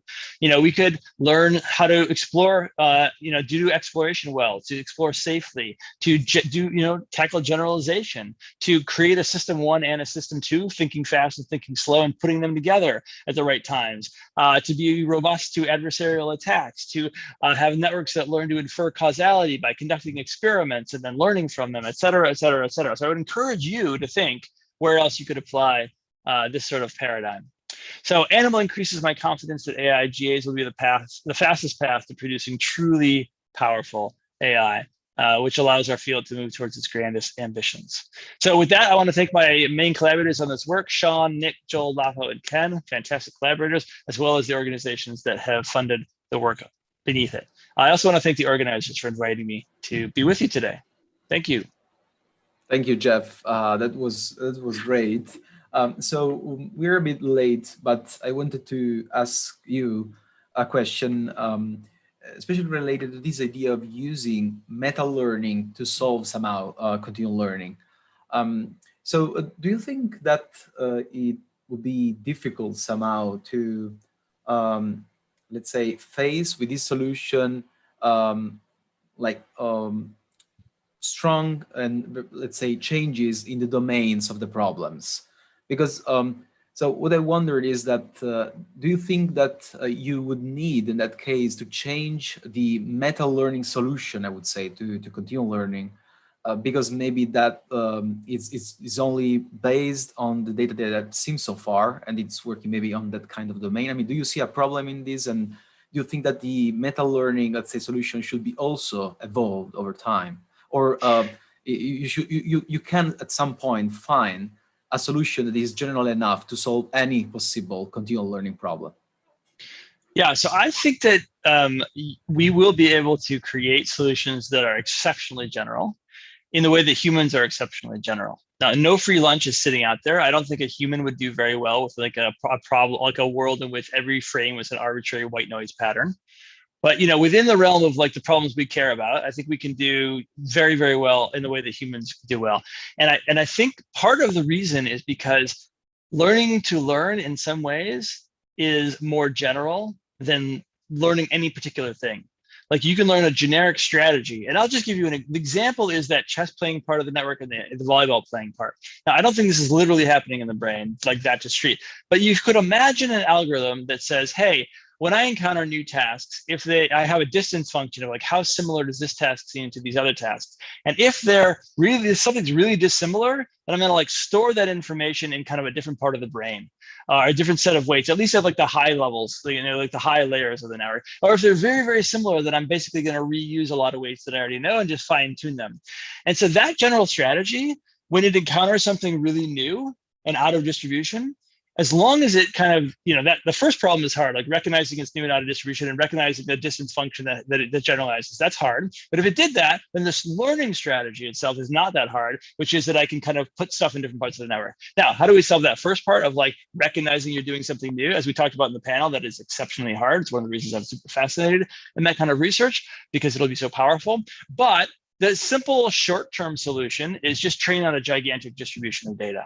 And if I see, 1,000 tasks, 1,000,000 tasks, then probably I will generalize to the millionth and a first task. It's not the most efficient way, but in the short term, that's probably it. And that gives you lots of opportunity for meta learning. And ultimately, if I always see something entirely new, it's much, much better for the network to just figure out how to be a good learner than try to bake in any specific priors about the task distribution. And I think this is what happened with evolution and us. Eventually, it's like, you know what? The world's changing too fast. I'll just create a learner, and I'm not going to like bake in how to walk and how to like do math or whatever. What's fashionable in that era. I'm just going to make you really good at learning, and voila, you get humans. So I think machine learning can follow the exact same playbook. Thanks. I see now, and I think that Massimo is already here and is ready for the challenge results presentation. So I thank you so much, Jeff, for your time, for your talk, and for being part of the panel. It was great, and I hope to see you again in some future events. Thank you very likewise. much. And thank you for organizing, and to all the organizers. All right, I'm going to stop sharing my screen now. Thanks, everybody. Oh, somebody already did it. Yep. I'm going to mute myself. Thank you. Bye. Okay, Massimo, you can start now with your presentation. Perfect. Thanks, Genzo. You guys see my screen? Yep. Yeah, okay, perfect. Okay, so hi everyone, I am Massimo Caccia, and I will present a little presentation on this year's CL Vision Challenge.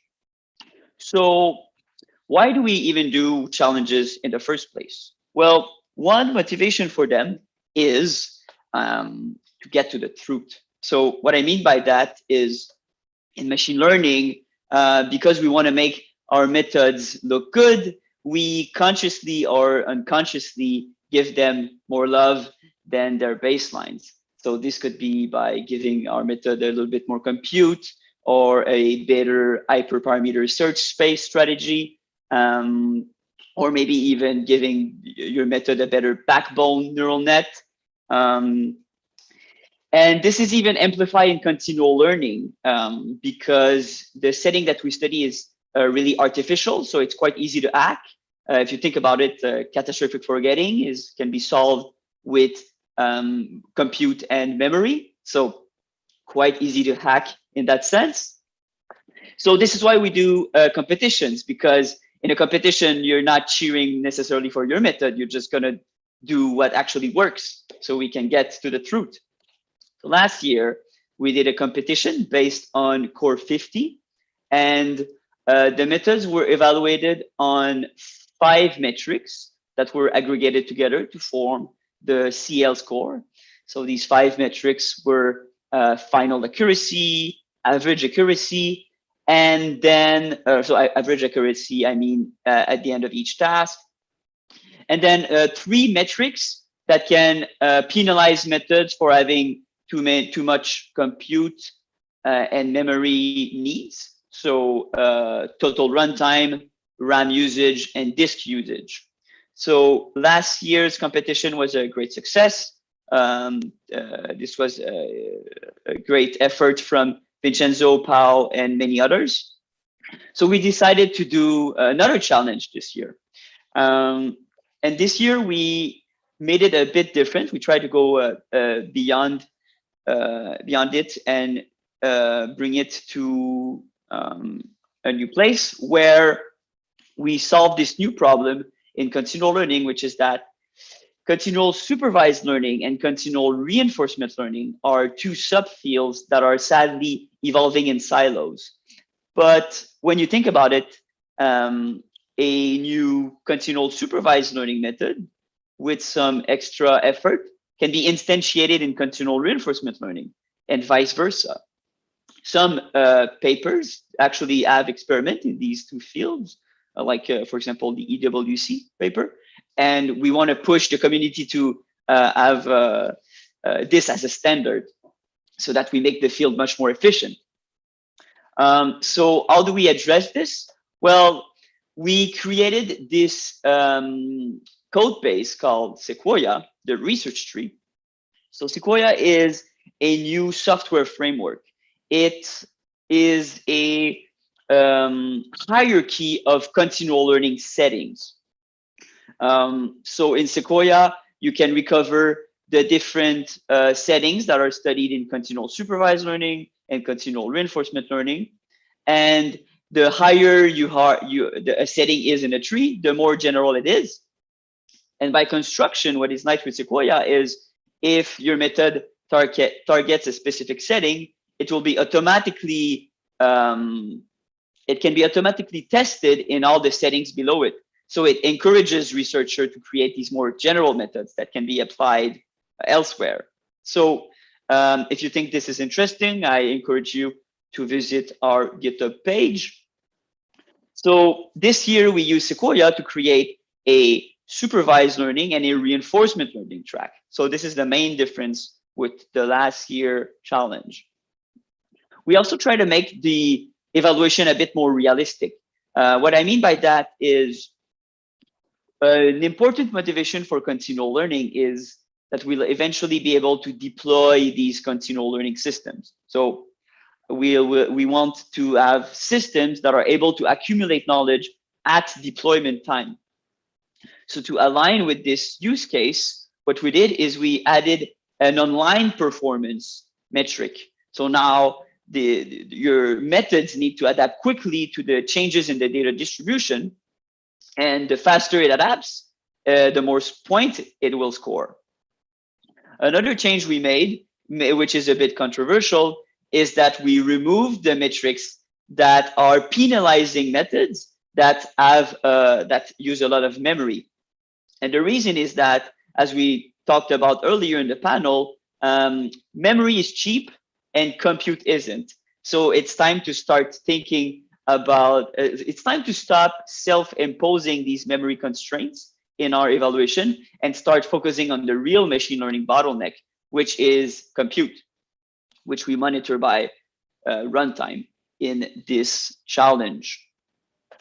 So the first track of the challenge, the supervised learning one, we used the symbols, which is a data set generator. So you can quickly use it to generate a new classification task on the fly. So we used it to create 12 different 4-way classification tasks.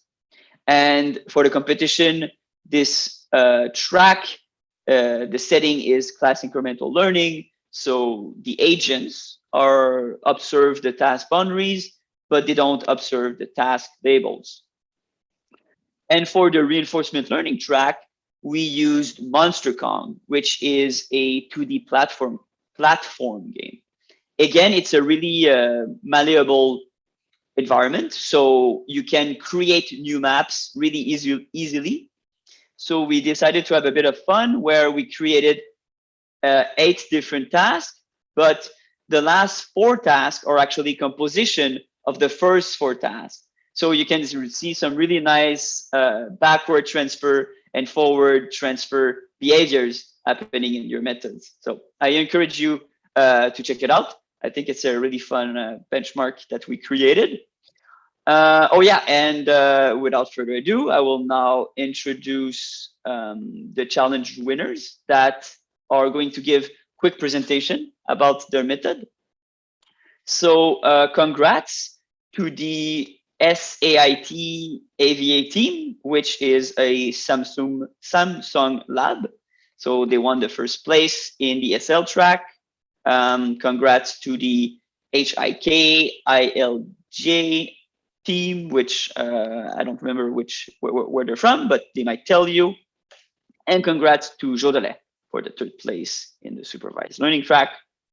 And finally, congrats to the CLers, which won the reinforcement learning track. So they're part of the courageous challengers that attempted our new benchmark. So double congrats to them, I guess.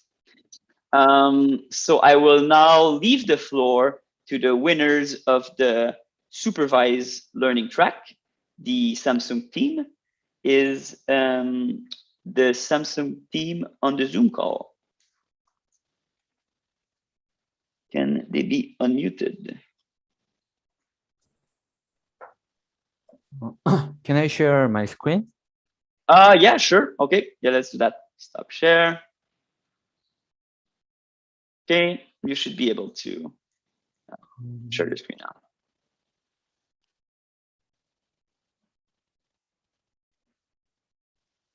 Can you see my screen? Yep, perfect. Yes. Hello, everyone. First of all, thanks to the chairpersons for organizing CL Vision workshop and challenge. My name is Seung-Jun Shin, and my team belongs Samsung Advanced Institute of Technology.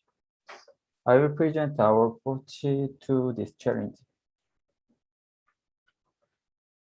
To understand our approach, you need to know the dark experience replay introduced in UNIPS 2020.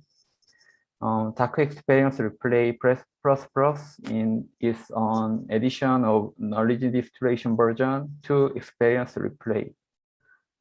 As shown in the figure below, when input data comes in, 2 sets of data are sampled from memory. Then one set calculates cross entropy loss together with input data, and the other set applies a regularization effect to the neural net through knowledge distillation. Therefore, the proportion of cross entropy loss of current data is greatly reduced compared to simple learning. This means that the model moves on the next iteration without running the current data properly. This makes the model less forgetful, but does not allow it to quickly adapt to the current task. And therefore, in order to quickly adapt to the current task, the model should be sufficiently trained on the input data.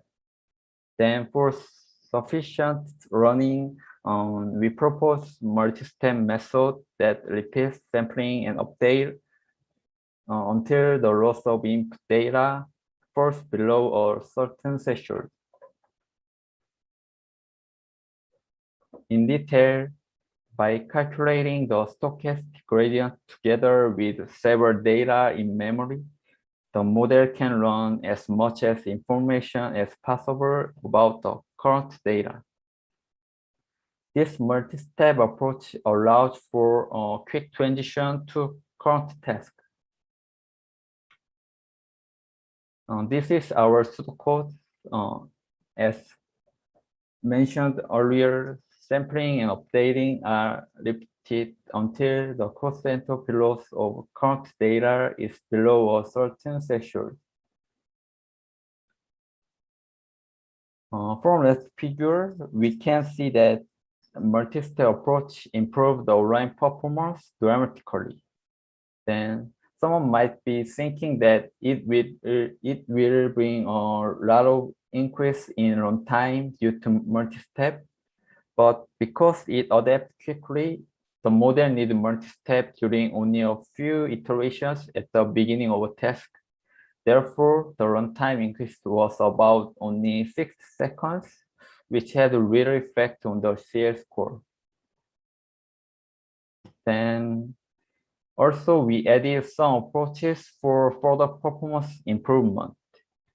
If the output of a poor performance model is maintained by knowledge distillation, it rather interferes with the running of the task. This situation is likely happen in the early iteration of the first task for which no knowledge has been accumulated. Therefore, when running the first task, the network and memory were reinitialized using the data collected during a certain iteration. Also, although we use the technique named dark experience replay with multi-step, but forgetting is inevitable. Therefore, like the winner of last year, we use review process using the data in the memory. Then this is the classifier we use.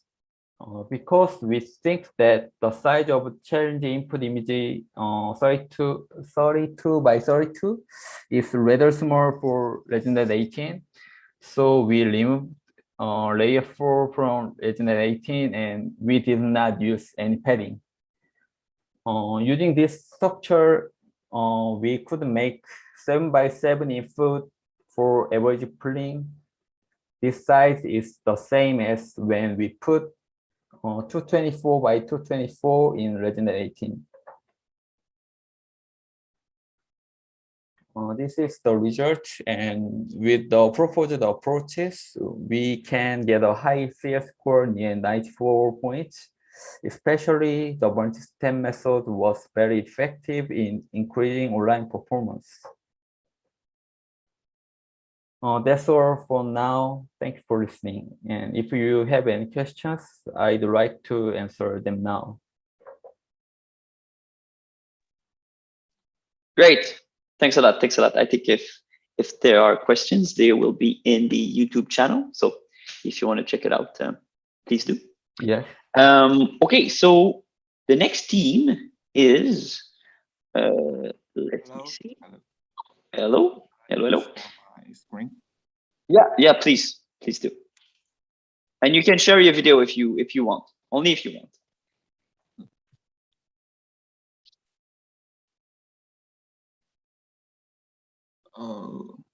Can you see the screen? Yeah. Okay. Hello everyone. I'm Jian Tian from the Hack Vision Research Institute, Hangzhou, China. approach of our team is called supervised contrastive learning with the imprinted weights. Our approach consists of 3 parts. The first one is the training strategy for the encoder. We adopted the supervised contrastive learning, which showed good performance in recent image classification. This is our first attempt to use it, and we hope this strategy will be helpful to extract better features for continual learning. The second part is called imprinted weights. It is mainly used to accelerate the model convergence and improve the online performance. In practice, we update weights of the FC layer by averaging the normalized feature in an online way. The third part is experience replay for elevating catastrophic forgetting, which is common to use in the challenge. And this is our pipeline in the first task. We feed both the original and augmented images to the network and train the encoder with the supervised contrastive loss. For the classifier, we update the weights by the cross entropy loss. Note that we detect the gradient, so there is no interference between the super contrastive loss and the cross entropy loss. Then, starting with the second task, we add experience replay and imprinted weights without changing other settings. And here are some experimental results about how we improve our online performance and reduce the runtime. First, we chose a small backbone by reducing the channels of ResNet 18 and make the runtime decrease without other performance drop. Secondly, we repeated to train a same batch for multiple times to accelerate the convergence. As shown in the table below, both the online and the final performance improves. Thirdly, our proposed online imprinted weights can increase more online performance than the traditional way to use a cross entropy loss and update weights by back propagation. The last one is a little trick to use the head of the current task to predict labels will improve the online performance significantly. In the end, there are some take-home messages. Our attempts show that the supervised contrastive loss is an alternative strategy for training the backbone in continual learning. And to use the online imprinted weights is an efficient way to make the classifier quickly convergence. And in the future, we may further explore the potential properties of the supervised contrastive learning combined with other sorter methods. And that's all. Thanks for your listening. Great. Thanks a lot for the presentation. I think we now have Jodle. Jodle, are you here? Yes, sorry, I will share my screen. Perfect. Thank you.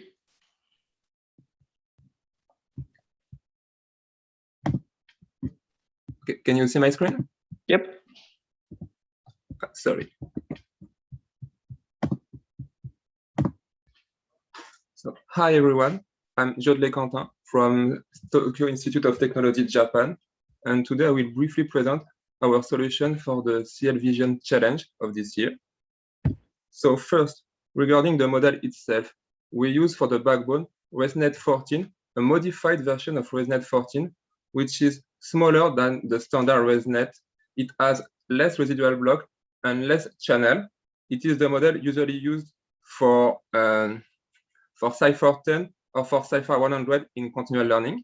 Regarding the training procedure, as the training time was measured, we decided to limit the influence of the replay on the computational time by limiting the number of replay in each mini batch.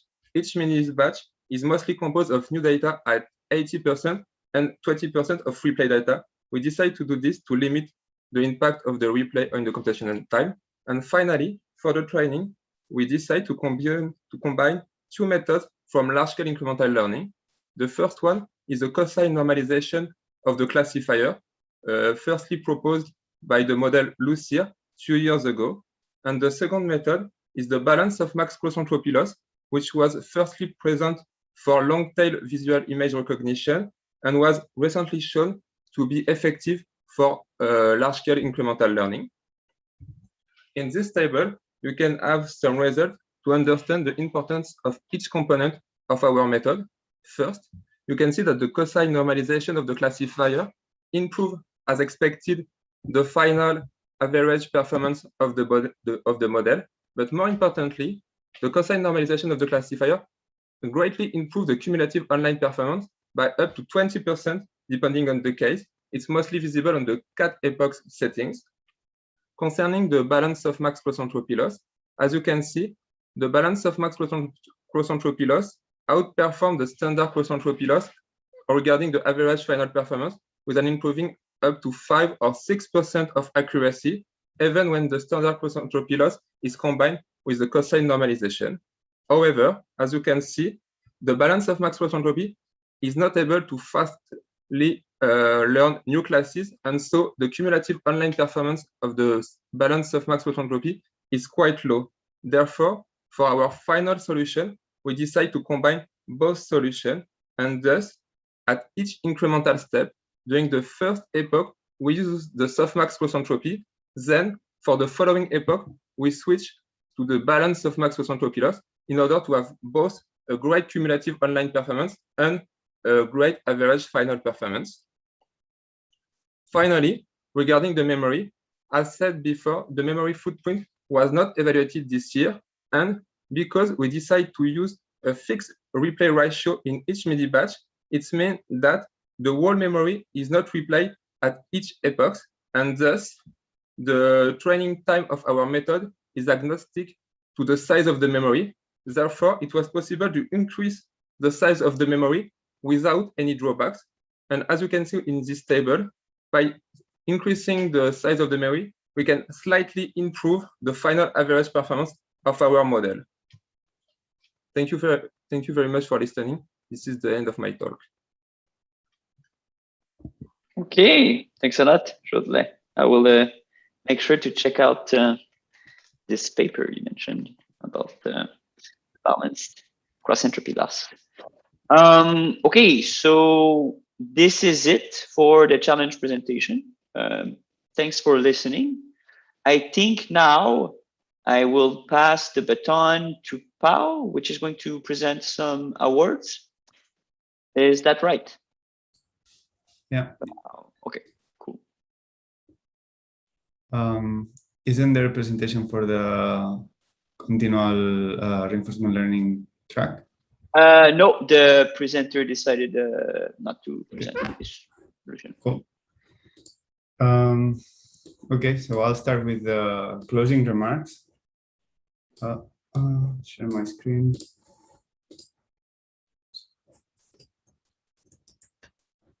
Okay.